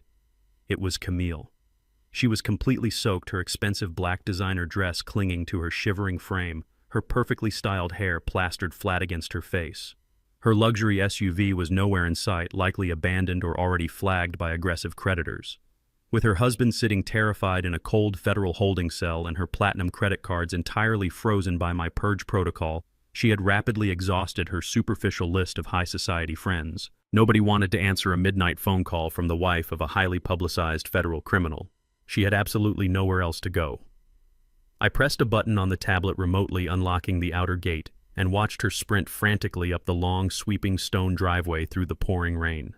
By the time she reached the main porch, she was gasping heavily for air, violently banging her fists against the solid oak front door. I took my time. I slowly stood up from my leather chair, adjusted my robe, and walked deliberately down the long, quiet hallway. I unlocked the heavy titanium deadbolt and pulled the door open. The freezing wind immediately whipped into the warm foyer, carrying the sharp scent of the storm. Camille stood there shivering violently under the porch light, looking absolutely nothing like the arrogant, highly entitled woman who had confidently demanded 40% of my empire just 24 hours ago. As soon as the heavy wooden door opened, Camille completely collapsed. Her legs gave out and she dropped heavily to her knees on the freezing, waterlogged stone porch. She did not try to maintain her usual haughty composure. She instantly erupted into loud, uncontrollable, and highly hysterical sobbing. The heavy rain continued to blow sideways across the porch, soaking her completely, but I did not step aside to invite her into the warm, dry foyer. I stood perfectly still, looking down at her pathetic, shivering form. "Please, Dad, please," she wailed loudly. her voice cracking under the immense crushing weight of her absolute desperation. "You have to save us. You have to fix this right now." Bradley called me from the federal detention center. They are denying him standard release. The federal magistrate set his bail at $2 million cash, and all of our accounts are completely blocked. He cannot survive in a federal prison, Dad. He is absolutely terrified. They are treating him like a violent street criminal. She reached forward with her shaking hands, desperately trying to grab the hem of my robe, but I calmly took a deliberate step backward, keeping myself entirely out of her frantic reach. Her fake tears mixed heavily with the cold rain streaming down her face. "You have to pay the bail," she begged, her voice rising to a frantic, shrill scream. "You have millions of dollars just sitting in your private accounts. $2 million is absolutely nothing to you. You can quietly replace the missing pension money yourself, pay off the federal investigators, and make this entire nightmare go away. All of my friends have completely blocked my number. The local news stations are actively parking news vans at the end of my street. My entire social reputation is completely ruined. Please, I am your only daughter. You cannot just stand there and let them completely destroy my life over a simple financial mistake. You owe it to your family to protect us." She leaned forward, resting her wet forehead against the cold stone floor, crying so hard she was physically choking on her own breath. She was actively performing the role of a desperate, heartbroken child, but I saw right through the dramatic, watery display. She was not crying because her husband had callously stolen the retirement savings of innocent, hardworking people. She was not crying out of profound moral guilt or genuine remorse for actively covering up her mother's vile affair. She was crying exclusively for herself. She was mourning the sudden violent death of her unearned wealth and her fake social status. I watched her hyperventilate on the wet stone for a long, silent moment. I did not feel a single drop of paternal pity. I did not feel the sudden urge to reach down, pull her into a warm embrace, and tell her that her father would magically fix her massive self-inflicted disaster. The paternal instinct she was so desperately trying to manipulate had died the exact moment she proudly admitted to selling out my 35-year marriage for a fake $10 million investment. I reached into the deep pocket of my robe and pulled out a thick folded piece of paper. It was a summarized copy of the highly detailed forensic audit report that had officially sealed Bradley's fate. I held it out in the freezing rain. Camille slowly lifted her head, her mascara heavily smeared across her pale cheeks, and looked at the document. "Take it," I commanded, my voice cutting cleanly and sharply through the loud roaring of the storm. Her shaking, freezing fingers hesitantly reached up and took the damp paper. "I want you to look very closely at that final number at the bottom of the page," I said, my tone as cold and unforgiving as the concrete beneath her knees. "That is a $10 million federal embezzlement invoice. That is the exact amount of money your pathetic husband actively stole from the working-class men and women who physically built the very empire you have been arrogantly feeding off your entire life. Do not ever call this a simple financial mistake. It was a highly calculated, malicious, and entirely deliberate theft. And because you actively hid your mother's affair to ensure that stolen money continued to flow to Conrad Sinclair, you are legally and morally complicit in every single stolen dollar." Camille stared at the paper in absolute paralyzed horror as the rain quickly soaked through the thick fibers. "I am not paying a single penny of your husband's bail," I continued, speaking with a slow, surgical precision that offered absolutely zero room for negotiation or debate. "He will sit in that federal holding cell until the judge sentences him to 15 years in a maximum security penitentiary. Furthermore, I have officially dissolved your primary trust fund, revoked your inheritance, and entirely removed your name from every single corporate ledger attached to the Hayes family name. You are completely cut off. You no longer have a father to blindly absorb the massive consequences of your incredible greed. You chose your side, Camille. You chose to back a thief and a fraud over the man who gave you absolutely everything." Camille looked up at me, her eyes wide with a profound, suffocating terror, as she finally realized that her ultimate safety net was completely and permanently gone. "But how am I supposed to live?" she gasped loudly, her chest heaving in absolute panic. "How am I supposed to survive without the company accounts?" I looked down at her ruined designer dress and her entirely shattered ego. "You are going to do something you have never actually done in your entire 35 years of existence," I stated coldly. "You are going to get a real job. You are going to work for minimum wage, scrubbing floors, or serving food, and you are going to use every single meager paycheck you earn to slowly pay back the $10 million in pension funds you helped your husband steal. You will spend the rest of your miserable life trying to settle a debt you can never possibly clear. I took a step back into the warm, dry foyer of my secure home. I looked at my daughter one last time, feeling absolutely nothing but a quiet, enduring peace. "Get off my property," I commanded softly. I reached forward, grabbed the heavy brass handle, and forcefully pulled the solid oak door shut. The heavy titanium deadbolt clicked loudly into place, instantly sealing her out in the freezing, violent storm forever. I did not personally attend the delivery of the final divorce decree. I remained at my estate enjoying a quiet morning coffee while Mr. Goldstein handled the precise execution of the legal paperwork. Following her humiliating eviction from Conrad Sinclair's luxurious penthouse, Valerie had absolutely nowhere else to run. With her credit cards entirely frozen and her high society friends completely ignoring her desperate phone calls, she was forced to seek shelter at a highly run-down, incredibly cheap motel located on the industrial outskirts of the city. The contrast between the Michelin star restaurants she frequented 2 days ago and the damp-stained walls of the motel room was absolute poetry. Shortly after 8 o'clock in the morning, a sharp, authoritative knock echoed against the flimsy wooden door of her room. Valerie opened it cautiously. She was wearing the exact same clothes she had scavenged from the cardboard boxes we had dumped in Conrad's public lobby. Her hair was completely unkempt, and the arrogant, untouchable aura she usually projected was entirely gone. Mr. Goldstein stood on the cracked concrete walkway outside her room, wearing an immaculate tailored suit and holding a thick, securely sealed legal envelope. He did not offer her a polite greeting or ask how she was adjusting to her new living arrangements. He simply handed the heavy envelope directly to her, his expression as cold and unforgiving as a block of ice. "These are the finalized expedited divorce documents signed by a federal judge this morning," Goldstein stated firmly, stepping past her to briefly survey the pathetic state of the motel room.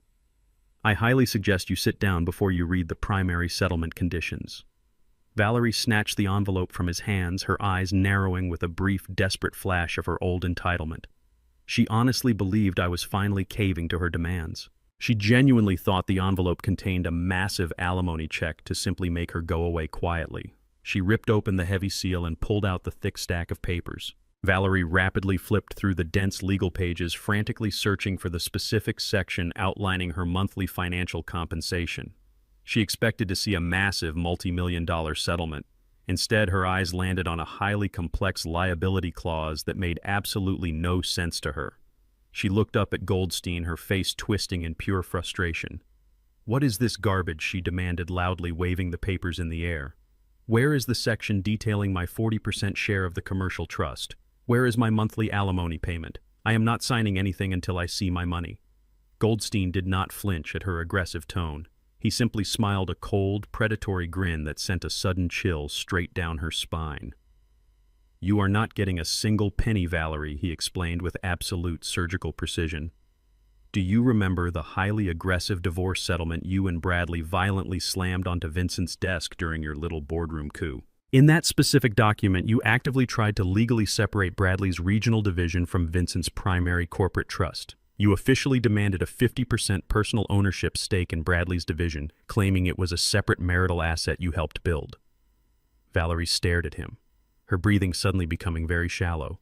She had indeed signed that document, completely manipulated by Bradley into believing it was a brilliant legal maneuver to secure her own independent wealth. "You proudly signed that legal demand in front of multiple witnesses." Goldstein continued, his voice dropping to a terrifyingly calm register. "You legally established yourself as a 50% co-owner of that exact specific division. Unfortunately for you, we fully accepted that specific term of your proposal. We legally granted you half of Bradley's division. The problem, Valerie, is that Bradley's division does not actually have any money. As you are now painfully aware, your son-in-law spent the last 3 years actively embezzling $10 million from the employee pension fund through that exact corporate entity. Therefore, the division you aggressively fought to own does not hold any assets. It only holds massive federally mandated liabilities. You successfully sued for exactly half of a massive criminal enterprise. You thought you were outsmarting Vincent, but you were actually building your own financial prison. By legally attaching your name to Bradley's corporate structure, you completely bypass the protective firewall of Vincent's primary holding trust. You are no longer protected by his wealth. You are entirely exposed to the brutal consequences of Bradley's monumental theft. Valerie began to shake uncontrollably. The heavy legal papers felt like burning lead in her hands. "What are you saying?" she whispered, her voice cracking as the horrifying reality began to slowly crush her entire perceived reality. Goldstein stepped closer, ensuring every single word he spoke landed with maximum psychological impact. "I am saying that you are legally and personally responsible for 50% of the missing pension funds," he stated clearly. "Bradley stole $10 million because you are a legally documented half-owner of the division that facilitated the theft. You currently owe the federal government exactly $5 million in immediate restitution. The IRS has already been officially notified of your new financial liability status." Valerie dropped the papers onto the cheap motel bed. Her legs gave out and she sank onto the stained mattress. "But I do not have $5 million, she gasped frantically, tears of absolute panic welling up in her eyes. "All of my accounts are frozen. My cars were repossessed. I have absolutely nothing left." Goldstein nodded slowly, showing absolutely zero sympathy for the woman who had callously betrayed his oldest client. "That is exactly correct," he replied. "Because of the blatant documented infidelity and your active participation in corporate fraud, the judge entirely waived your right to any form of spousal support or alimony. You are walking away from a 35-year marriage with absolutely zero assets and a $5 million federal debt. The IRS will actively garnish any future wages you might miraculously earn. They will seize your Social Security payments. They will aggressively hunt down every single dollar you ever make for the rest of your natural life until that massive debt is fully paid. You are not just broke, Valerie. You are entirely financially obliterated. You will never be able to own a house, lease a car, or hold a standard bank account ever again. Vincent wanted me to personally deliver this message to you. He wanted you to fully understand the exact price of your profound arrogance." Goldstein turned his back on her, grasped the cheap metal door handle, and opened the door. "Have a wonderful life, Valerie," he said without looking back, and walked away into the morning sun. Valerie sat completely alone in the silent, dingy motel room. The walls seemed to aggressively close in on her as she stared at the terrifying legal documents scattered across the cheap bedspread. She was suffocating under the crushing weight of a $5 million federal debt she could never possibly repay. In a state of absolute blind desperation, she snatched her cell phone from the nightstand. Her hands trembled so violently she could barely unlock the screen. She pulled up Conrad Sinclair's contact information. He was the man who had started this entire nightmare. He was the man who had confidently promised her a life of unlimited wealth and luxury. She firmly believed that even if he was evicted, a man of his supposed connections must have hidden assets or offshore accounts they could use to escape the country. She pressed the call button and pressed the phone hard against her ear, praying intensely for him to answer and save her. The line was completely dead for 3 agonizing seconds. Then a cold, automated robotic voice filled the speaker. "We are sorry," the operator announced mechanically. "The number you have reached has been permanently disconnected or is no longer in service." The phone slipped from her fingers, clattering loudly onto the cheap linoleum floor. She was completely and utterly alone. 3 weeks after the highly publicized federal arrests, the heavy mahogany doors of the downtown federal courthouse swung open to accommodate a highly unusual and deeply complex legal proceeding.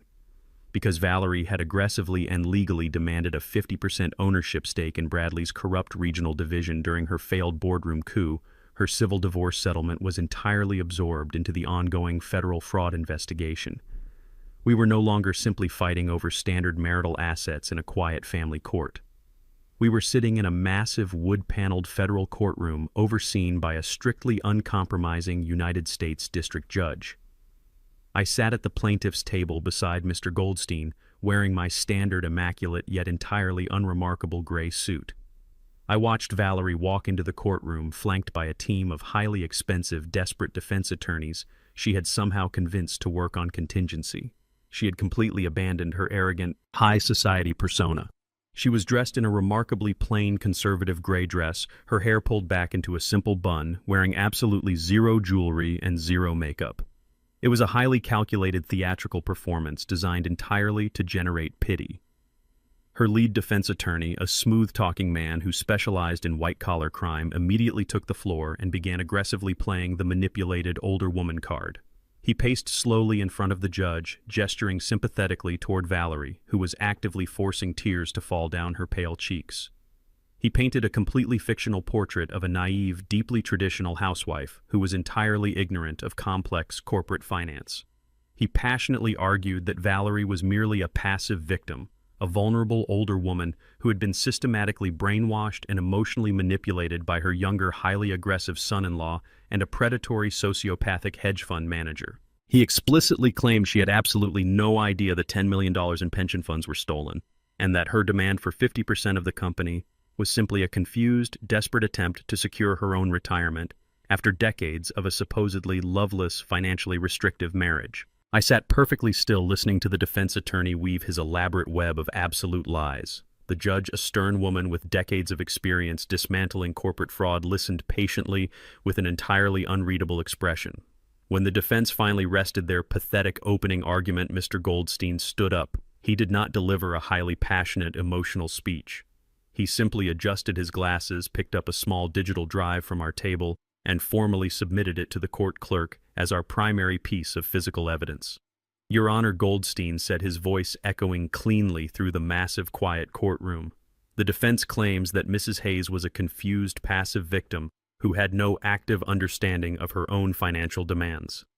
We would like to present high-definition security footage with synchronized audio legally subpoenaed directly from the downtown Cartier boutique, recorded on the exact afternoon she attempted to finalize her corporate coup."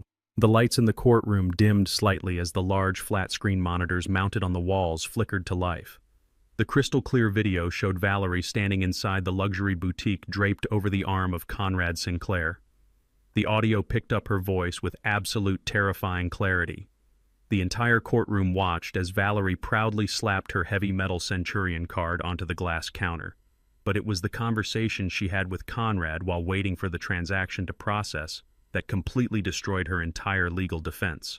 On the video, Valerie laughed maliciously explicitly, bragging to Conrad about the aggressive boardroom ambush she had just executed against me. "I backed that cheap, outdated old fool right into a corner," her recorded voice echoed loudly across the silent courtroom. "Bradley has the digital signatures locked down. By tomorrow, Vincent will be completely bankrupt and I will be spending his entire logistical empire on whatever I want. He can rot in a state-run nursing home for all I care." The video continued playing, showing her aggressive, highly entitled outrage when the black card was publicly declined. The footage definitively proved that Valerie was not a confused, manipulated victim. She was a highly calculating, deeply malicious conspirator who fully understood the hostile takeover and was eagerly anticipating my absolute financial and personal destruction. She was actively celebrating my orchestrated ruin to impress a man she thought was a billionaire. The video abruptly ended and the courtroom monitors went completely black. The silence in the massive room was absolute and incredibly suffocating. Valerie sat entirely frozen at the defense table, her face completely drained of blood, her fake tears instantly drying up. Her smooth-talking defense attorney slowly sank back into his leather chair, physically rubbing his temples, knowing instantly that his entire federal defense case had just been completely obliterated by his own client's recorded arrogance. The federal judge slowly took off her reading glasses and looked directly down at Valerie from the high wooden bench. The judge did not try to hide her absolute profound disgust. "Mrs. Hayes," the judge began, her voice dripping with a cold judicial fury that made the entire room completely tense. "I have presided over this federal court for 22 years, and I have rarely witnessed such a blatant, unapologetic display of sheer malicious greed.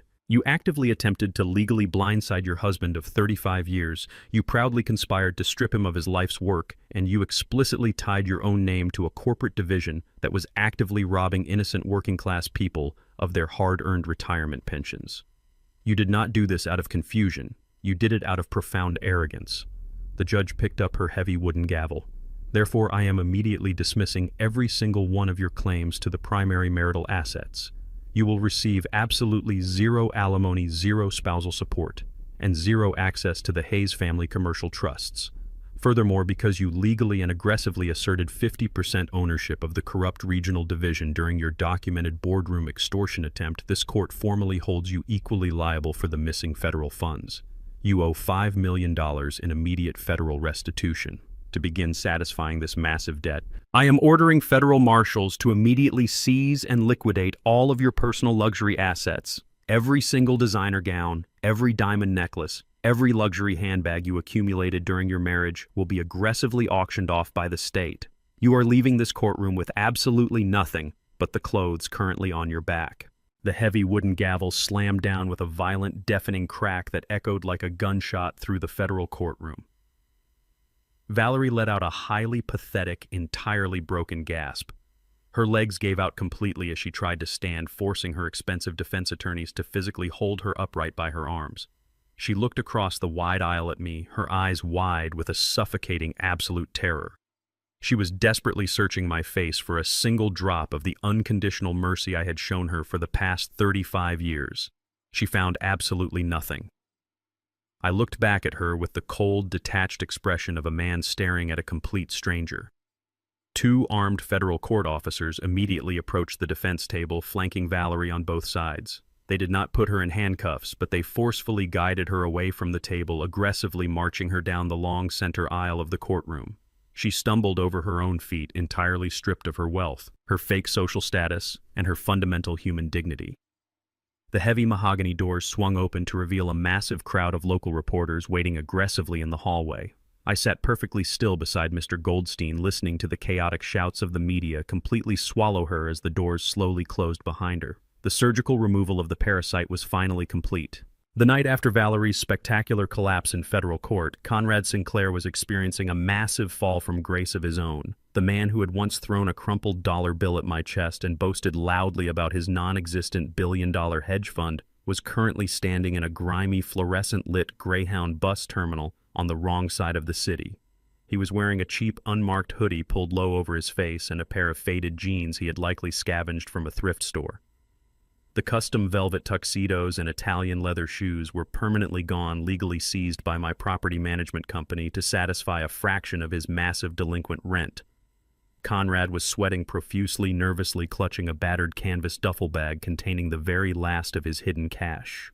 He had completely drained a secret emergency account just to scrape together enough money for a one-way bus ticket across state lines, desperately hoping to disappear into the rural Midwest before the federal indictments officially dropped.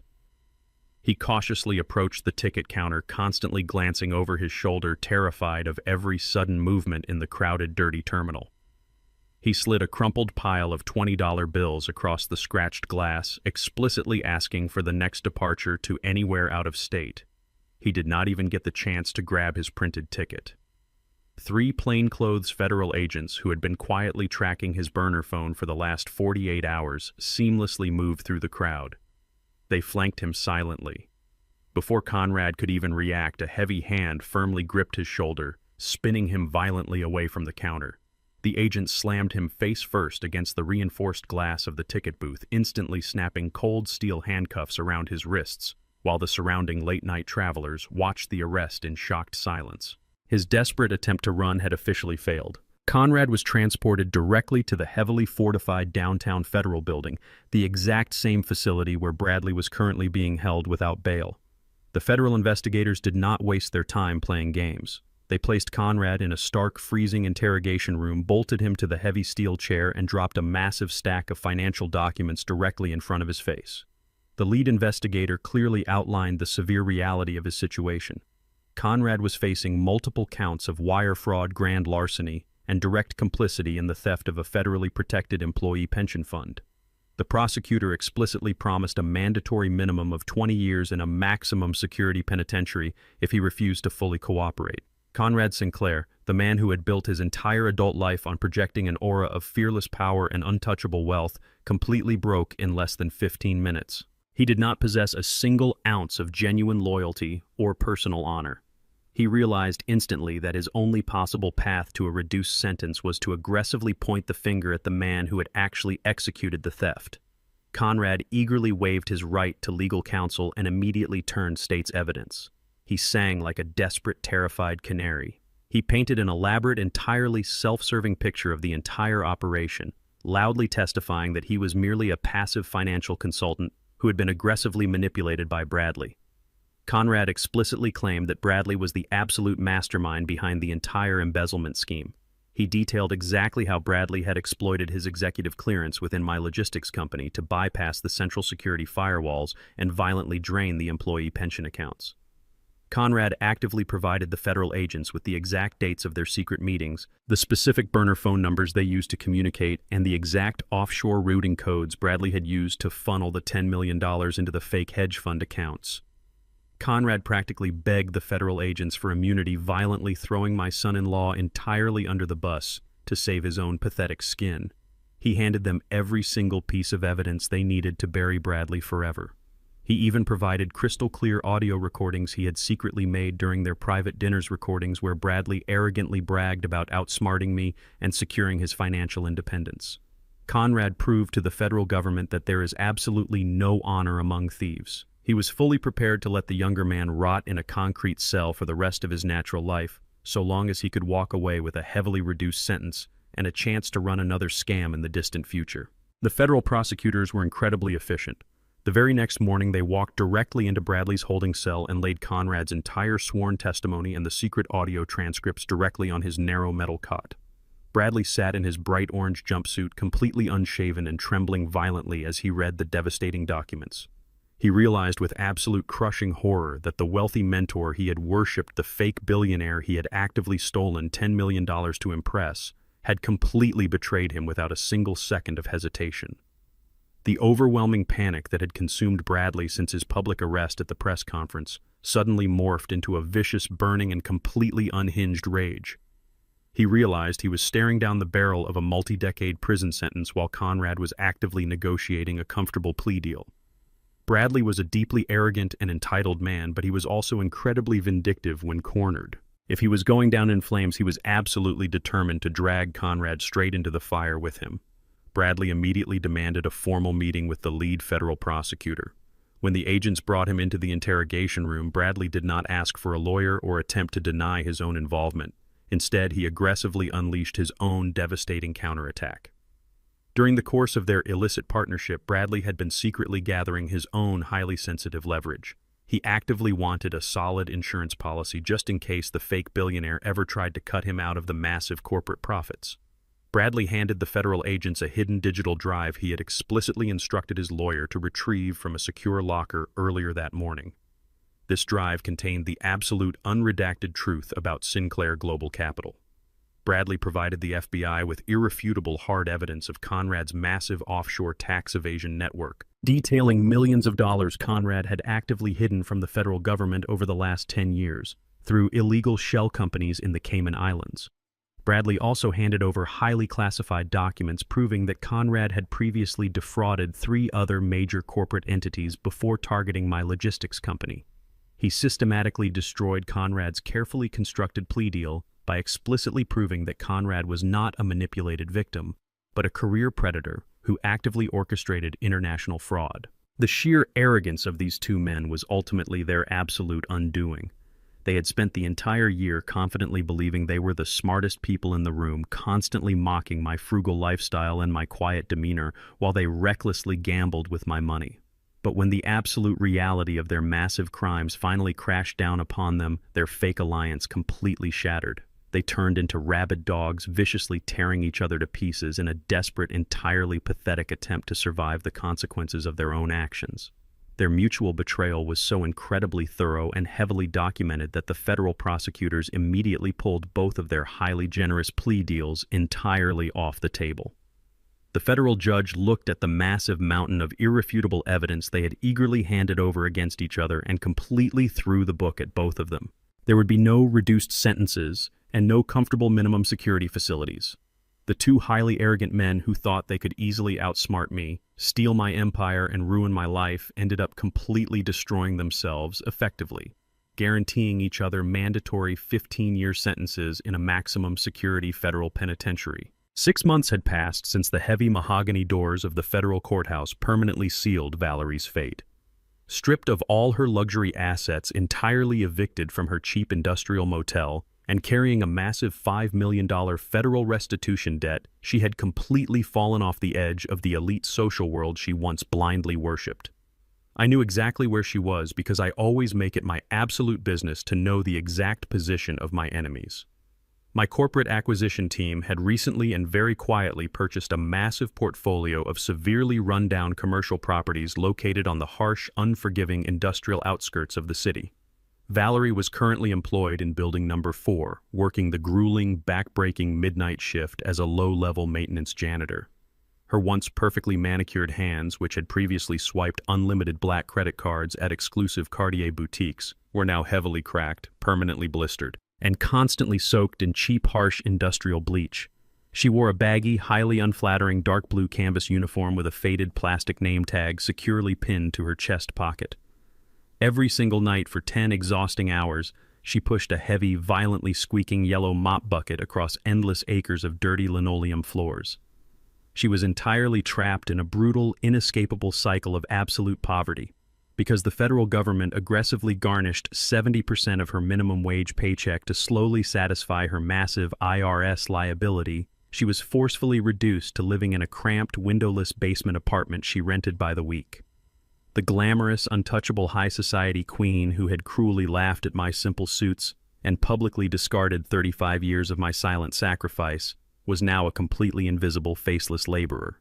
She was an absolute ghost, haunting the very bottom of the economic ladder, entirely ignored and frequently insulted by the wealthy executives who walked past her every single morning without a second glance. At precisely 11:30 that night, the aggressive building manager marched directly into the dimly lit main lobby where Valerie was currently working. He was a loud, unforgiving, and deeply unpleasant man who treated his minimum wage maintenance staff with the exact same harsh, condescending cruelty Valerie had proudly used to inflict upon retail workers and restaurant servers during her prime. He aggressively clapped his large hands together, the sharp, violent sound echoing loudly across the empty commercial foyer. "Listen up and listen carefully," the manager barked loudly, pointing a thick, accusing finger directly at Valerie's face. The massive international logistics and real estate conglomerate that just bought this entire commercial block is conducting a highly unusual, entirely unannounced midnight executive inspection. The new billionaire owner of the parent company is personally walking through these front doors in exactly 30 minutes. "I want this main lobby floor completely spotless. You are going to scrub the linoleum twice. If I see a single streak of dirt, a single water spot, or a single piece of trash, when that powerful man walks in here, you are fired immediately on the spot." Valerie felt a freezing cold wave of absolute, terrifying panic wash over her exhausted body. Losing this miserable, deeply humiliating job meant she would immediately face total starvation and absolute street homelessness. She did not dare to argue or complain about the agonizing shooting pain currently radiating through her lower back. She frantically grabbed her stiff, bristled hand, scrubbing brush, entirely abandoning the rolling mop. She physically dropped to her hands and knees on the hard, freezing floor, desperately scrubbing the stubborn black scuff marks out of the cheap commercial tile. She breathed heavily salty sweat stinging her eyes as she frantically pushed the rough brush back and forth. She was completely terrified of the wealthy billionaire owner she was about to face. She desperately wanted to remain entirely invisible, praying she could simply blend into the background shadows when the corporate inspection team finally arrived. The heavy digital clock mounted on the wall of the distant security office silently flipped to midnight. Valerie was still down on her hands and knees in the exact center of the main lobby, desperately wiping away a small, stubborn pool of soapy water with a frayed gray rag. The heavy automatic glass doors at the main front entrance suddenly slid open with a soft, highly expensive mechanical hum. A rush of cool, crisp night air instantly swept into the harsh fluorescent lighting of the foyer. Valerie froze completely in place. She heard the distinct, incredibly confident sound of multiple heavy footsteps stepping in unison onto the hard tile floor. She was far too terrified to look up, keeping her head bowed submissively toward the ground, desperately hoping the wealthy executives would simply walk past her kneeling form without offering a second glance. But the heavy footsteps did not pass her by. They advanced deliberately across the room. A pair of impeccably polished, custom-made black Italian leather shoes stepped directly into her immediate line of sight, stopping just inches away from her soaking wet rag. These were not the cheap, outdated, off-the-rack shoes of a humble logistics manager. They were the highly expensive, perfectly crafted footwear of an absolute corporate king who commanded absolute authority. Valerie's breath violently caught in her throat.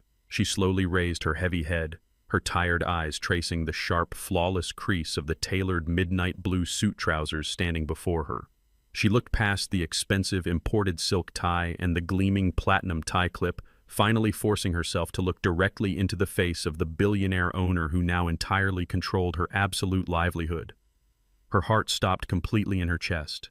The blood instantly drained from her pale face. It was me. I stood towering over her, flanked evenly by Mr. Goldstein and four of my top senior corporate executives. I was not wearing my old frayed gray suit. I radiated absolute undeniable power and immense untouchable wealth. Valerie's eyes widened in sheer, unadulterated horror as her exhausted brain desperately tried to process the mathematically impossible reality currently standing directly in front of her. I did not say a single word to her. I simply raised my right hand slightly, a silent, highly commanding gesture that instantly froze my entire executive team in place behind me. The aggressive building manager who had been rushing forward to eagerly and pathetically greet me stopped dead in his tracks, completely silenced by my dominant presence. The silence in the massive commercial lobby was entirely absolute and completely deafening. I looked straight down at the pathetic, violently shivering woman kneeling directly in the dirty, soapy water at my expensive feet. I looked meticulously at her cracked, bleeding hands, her stained and baggy blue canvas uniform, and the absolute suffocating terror radiating violently from her wide, bloodshot eyes. This was the exact same arrogant woman who had callously thrown away 4 solid decades of my unconditional loyalty, my quiet protection, and my immense hidden wealth for the cheap, completely fraudulent illusion of a fake hedge fund manager. She had actively conspired to completely destroy me and leave me homeless, and now she was literally scrubbing the dirt off the floors of a building I had casually purchased with my spare corporate change. She stared up at me, entirely paralyzed by the crushing, inescapable weight of her own monumental mistake. The silence inside the vast commercial lobby was so absolute it felt heavy enough to crush bone. The only sound in the entire massive space was the low, steady mechanical hum of the harsh fluorescent lights hanging high above our heads. Valerie remained frozen on her hands and knees in the dirty, soapy water. She did not dare to move a single muscle. She simply stared up at my face with wide, bloodshot eyes, her chest heaving erratically under her stained blue canvas uniform. Her cracked, bleeding hands gripped the cheap plastic scrubbing brush so tightly her knuckles were completely white. She was waiting for the explosion. After 35 years of marriage, she fully expected me to finally break my stoic composure. She was bracing herself for a massive, highly public screaming match. She expected me to ruthlessly gloat, to loudly point out her disgusting uniform, to humiliate her in front of my elite executive team and the terrified building manager. But I did not give her the satisfaction of an emotional reaction. I did not mock her. I did not yell. I simply looked down at her with the cold, entirely detached observation of a man inspecting a broken piece of machinery. The complete absence of my anger was far more terrifying to her than any shouting could have ever been. My silence proved that the deep, unconditional love I had harbored for her over 4 decades was not just damaged. It was entirely dead. I felt absolutely nothing for the shivering, pathetic woman kneeling at my feet. She was no longer my wife, no longer my partner, and no longer my problem. She was simply an anonymous employee, failing to keep my floors clean. Valerie continued to stare up at me, her lower lip trembling violently. For a brief, incredibly delusional second, a tiny spark of desperate hope flickered deep inside her exhausted eyes. She looked at my incredibly expensive tailored suit and the undeniable power I commanded in that room. In her completely shattered mind, she actually thought I might have orchestrated this entire midnight inspection simply to find her. She genuinely believed that my arrival was a twisted rescue mission. She thought I was finally going to reach down, pull her up from the freezing floor, forgive her monumental betrayal, and invite her back into the luxurious, protected fortress of my massive wealth. I saw that pathetic flicker of hope, and I moved to extinguish it permanently. I slowly unbuttoned the front of my midnight blue suit jacket. I reached my right hand smoothly into the inner breast pocket. Valerie watched my hand intensely, her breathing hitching in her throat. She was fully expecting me to pull out a massive check, a set of keys to a new luxury apartment, or a legal document completely erasing her crushing $5 million federal debt. Instead, I pulled out a single heavily creased piece of paper. I held it between my index and middle fingers, bringing it out into the harsh fluorescent light. It was not a check. It was the exact same crumpled $1 bill Conrad Sinclair had aggressively thrown at my chest on the night of the High Society charity gala. I had kept it safely tucked away in my office safe for the last 6 months. I did not keep it out of misplaced sentimentality. I kept it as a permanent physical receipt of the exact moment my marriage ended. I wanted to constantly remind myself of the incredibly cheap, entirely fraudulent illusion Valerie had willingly chosen over my decades of silent sacrifice. As I held the wrinkled green paper up for her to clearly see, Valerie instantly recognized it. The desperate, pathetic flicker of hope in her eyes was instantly violently extinguished, entirely replaced by a profound, sickening wave of pure realization. She remembered the glamorous ballroom, the vintage champagne, and the cruel, mocking laugh she had aimed at me when she walked away on the arm of a fake billionaire. I held the crumpled dollar bill perfectly still for a long, agonizing moment, forcing her to look directly at the physical embodiment of her absolute foolishness. She had traded an international corporate empire, a pristine social reputation, and a family that loved her deeply for a man who could not even afford his own rent. She had participated in the ruthless theft of $10 million from innocent, hardworking people, completely destroying her own daughter's future, and sending her son-in-law to a maximum security federal prison, all to secure a lifestyle she already secretly owned through me. The sheer terrifying magnitude of her catastrophic miscalculation hit her with the brutal force of a speeding freight train. Her shoulders slumped forward and a single heavy tear escaped her eye, tracing a clean line down her dirty, sweat-stained cheek. I did not offer her a tissue. I did not offer her a single ounce of comfort. I slowly moved my hand directly over her bright yellow, violently squeaking plastic mop bucket. The water inside the bucket was a dark, filthy gray, swirling with toxic industrial bleach and the thick black grime she had just scrubbed off my commercial floors.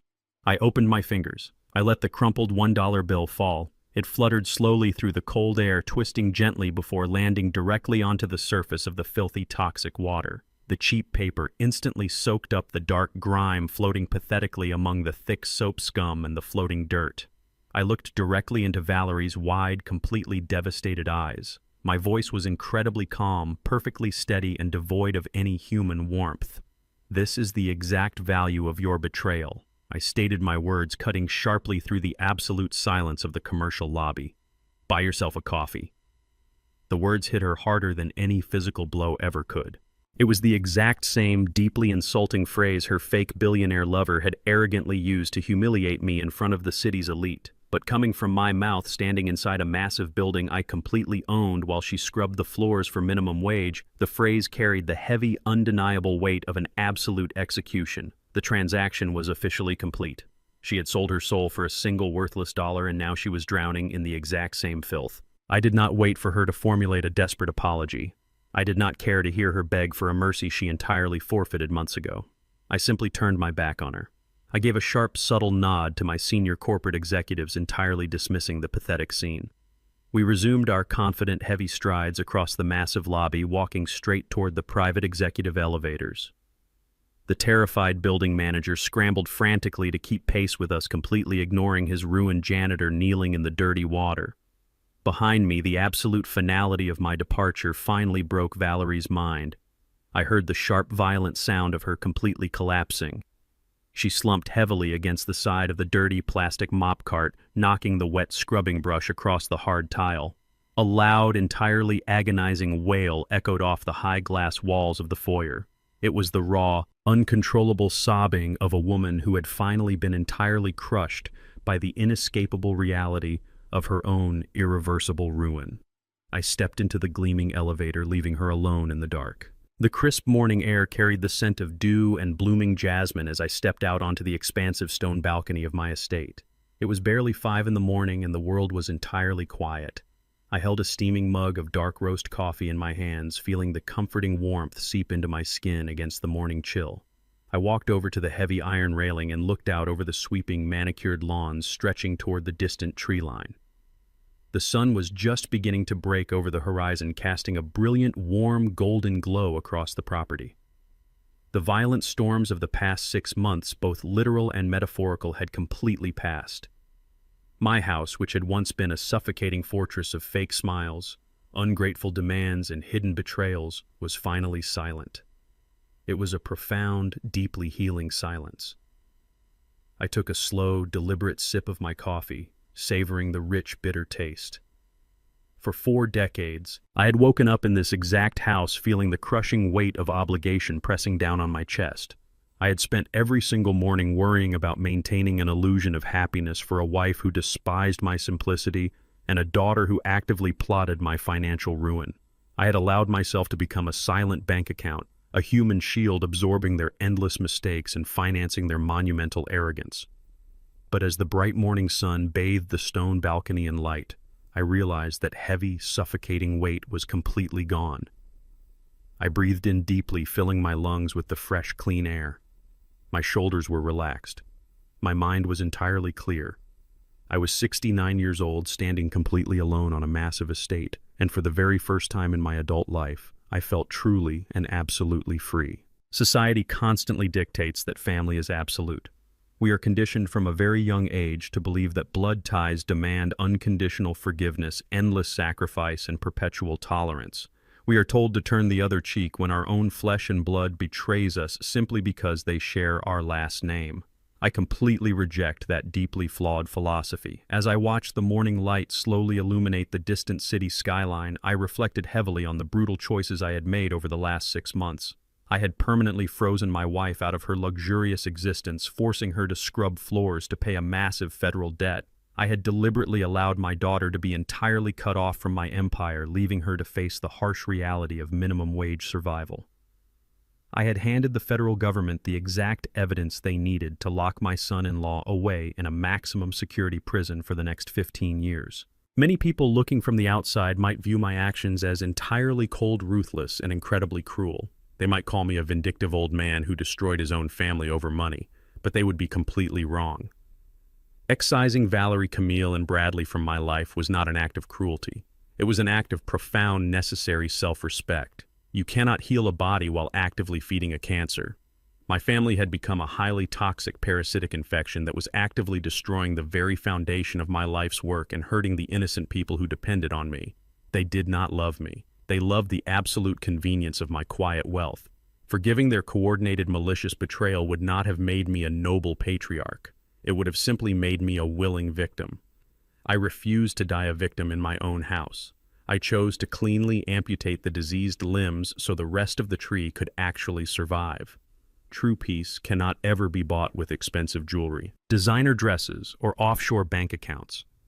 True peace is earned by having the absolute courage to walk away from anyone who disrespects your fundamental human dignity, regardless of how long you have known them or what titles they hold in your life. I turned away from the rising sun and walked back inside the warm house, stepping directly into my private study.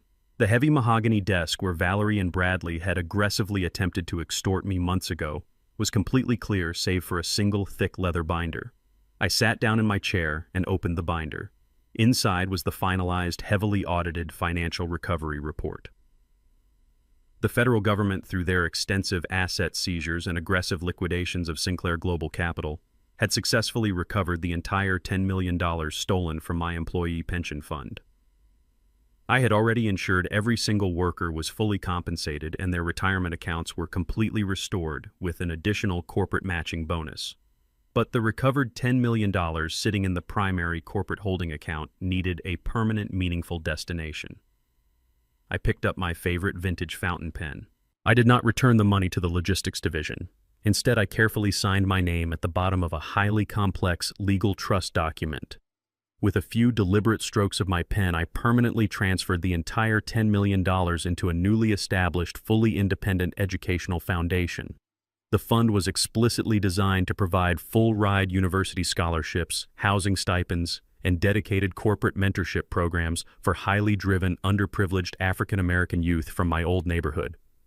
I wanted to actively build a legacy rooted in genuine generational progress, rather than the fake, fragile prestige my wife and daughter had so desperately craved. The money that was stolen to finance a fraudulent billionaire's luxurious lifestyle was now going to actively build the futures of young men and women who truly understood the value of hard work. I closed the leather binder with a firm, highly satisfying thud. My empire was finally completely clean. Sometimes the trash takes itself out if you just leave the door open. I did not have to actively destroy Valerie, Conrad, Camille, or Bradley. I simply handed them the exact rope they eagerly used to hang themselves. Their own boundless greed, massive arrogance, and complete lack of fundamental morality did all the heavy lifting. I merely stood completely aside and allowed the absolute consequences of their own vicious actions to finally catch up with them. Now, my logistics company is stronger and more unified than ever before. My dedicated employees are entirely secure, and I am living the rest of my natural days surrounded by absolute tranquility and genuine, unbreakable purpose. I am living proof that you do not have to accept blatant disrespect just because you share a long history with someone. What would you have done if you were in my shoes? Would you have shown them mercy or let them drown in their own greed? Let me know in the comments below. And don't forget to subscribe for more stories of silent justice. There is one final critical lesson buried deep within the absolute wreckage of my family, a profound truth that extends far beyond the simple betrayal of a marriage or the theft of corporate funds. As I sit here in the quiet aftermath of the storm surrounded by the untouchable empire I built with my own two hands, I realize that the true villain in this entire tragedy was not just basic human greed. The ultimate destroyer of Valerie, Camille, Bradley, and Conrad was their absolute fatal addiction to the illusion of public perception. The most dangerous disease infecting modern society is the desperate, all-consuming desire to appear wealthy, successful, and powerful to a world composed entirely of strangers who simply do not care about you. My family willingly traded the unbreakable concrete of a genuine foundation for the fragile, transparent glass of performative success. They did not just want to be rich. They desperately needed an audience to applaud their perceived riches. And that desperate need for applause is exactly what blinded them to the invisible traps they were actively walking into. Consider the sheer breathtaking foolishness of Conrad Sinclair. Here was a man who legally owned absolutely nothing.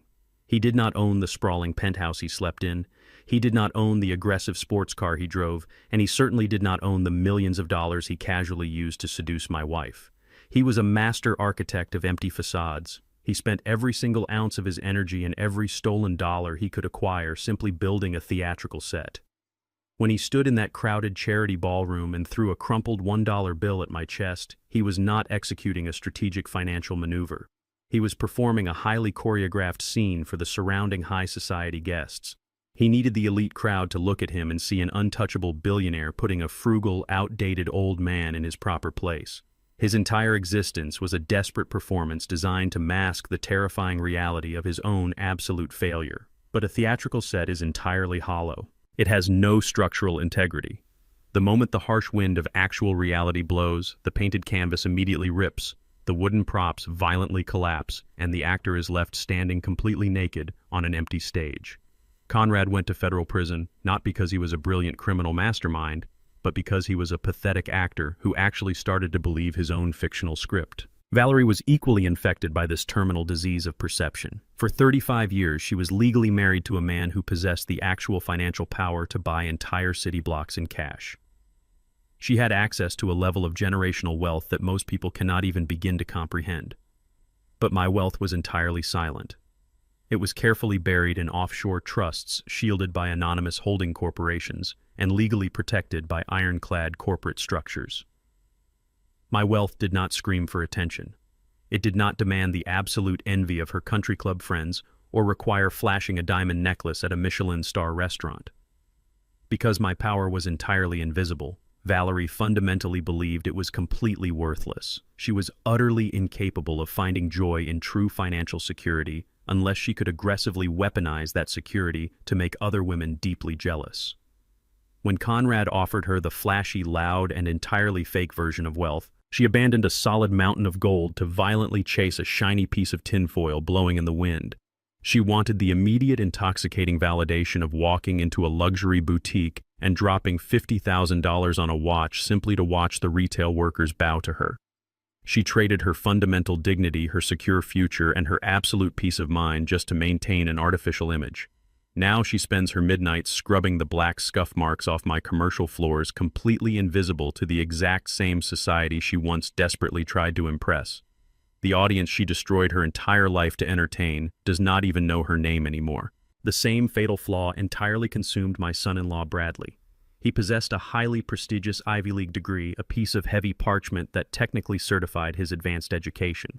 But an education is completely useless if it is not firmly anchored to a foundation of actual grinding hard work.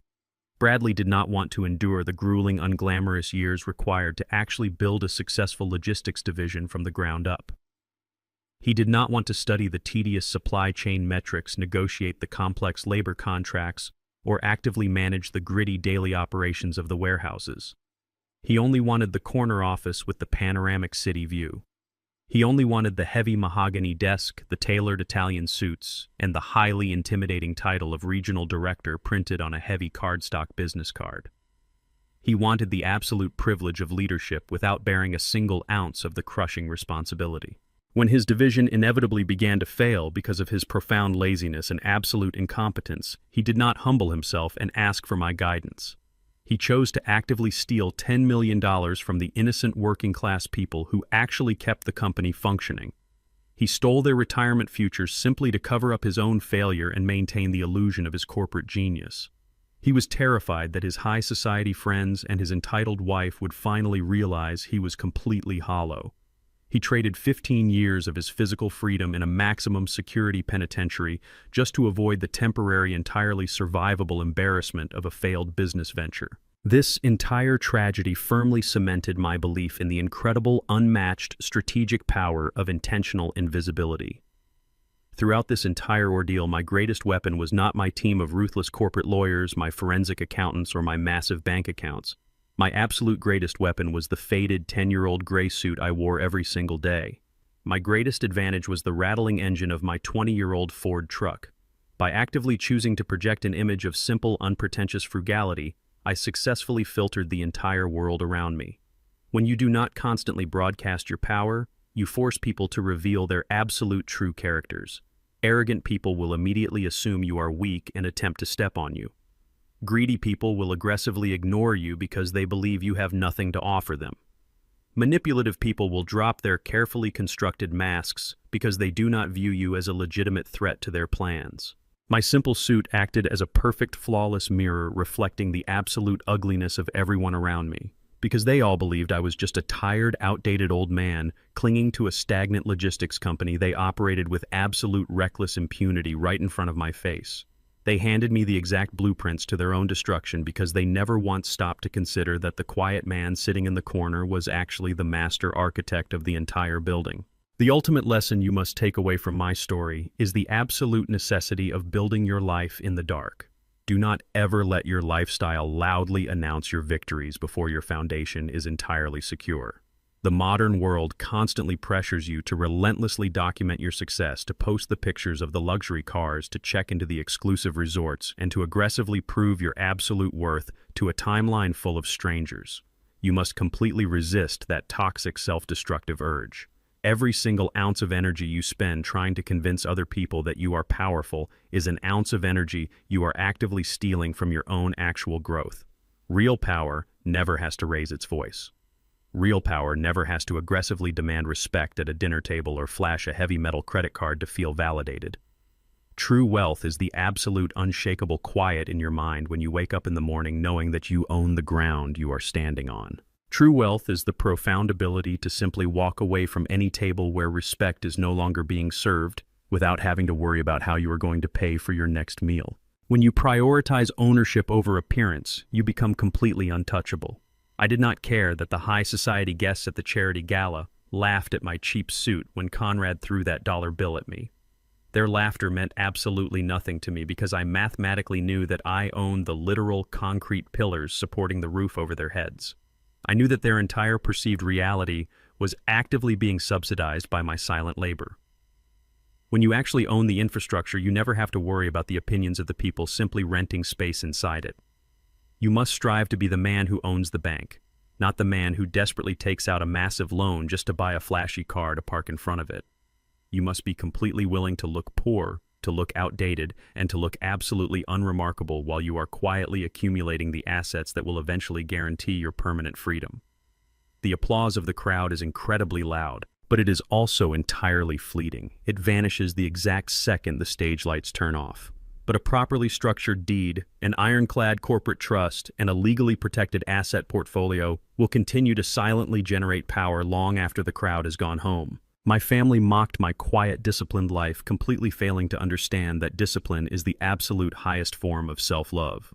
I denied myself the temporary, shallow pleasures of public boasting so I could permanently secure my independence. I absorbed their insults, their eye rolls, and their condescending remarks in absolute silence because a lion does not ever need to roar to prove he is a lion. A lion simply waits for the exact perfect moment to strike. When that precise moment finally arrived, I did not have to scream, throw tantrums, or engage in pathetic emotional arguments. I simply executed a series of entirely cold, mathematical, and legally binding decisions. I turned off the financial tap. I exposed the hidden paper trail. I revoked the corporate access. I let the absolute gravity of their own terrible choices violently pull them down into the abyss. I watched their entire artificial kingdom completely collapse into dust in a matter of days, simply because the invisible pillars holding it up were finally removed. You must learn to ruthlessly guard your inner peace and your assets from the parasites who will inevitably attempt to attach themselves to your success. Do not ever confuse longevity with loyalty. Just because someone has lived in your house for 35 years does not mean they actually respect the man who built it. Just because someone shares your exact DNA does not mean they will not hesitate to actively sacrifice your future to secure their own comfort. You must carefully and constantly evaluate the actual character of the people standing in your inner circle. Are they standing next to you because they genuinely value your mind, your spirit, and your mutual journey? Or are they simply standing in your shadow to completely avoid the harsh, blinding heat of the sun? If you ever discover that the people closest to you are merely feeding off your resources while secretly despising your existence, you must possess the absolute unflinching courage to cleanly sever the cord. You cannot ever be afraid of the resulting silence. The sudden absence of a toxic person is not a loss. It is a massive, immediate addition to your overall peace of mind. I am now living the absolute best years of my entire life. I wake up every single morning with a perfectly clear conscience and an entirely unburdened soul. The money I recovered from my cowardly son-in-law is currently sending brilliant, deserving young students to the best universities in the country. My logistics company is thriving, entirely managed by loyal, hardworking executives who actually earned their heavy mahogany desks through years of dedicated service. I am completely surrounded by the profound, untouchable peace that only comes from knowing you survived the absolute worst betrayal imaginable and emerged entirely victorious without ever compromising your fundamental dignity. I did not have to become a screaming, irrational monster to defeat the monsters in my own home. I simply remained the quiet, calculating, and entirely immovable mountain I had always been, and I watched the violent storm break itself completely apart against my solid stone walls. Never trade your solid, permanent reality for a cheap, temporary illusion, and never let the desperate desire for applause distract you from quietly building your empire in the absolute dark. Let me know in the comments below what invisible foundation you are currently building to protect your own future, and hit that subscribe button if you are ready to permanently stop performing for crowds that simply do not matter.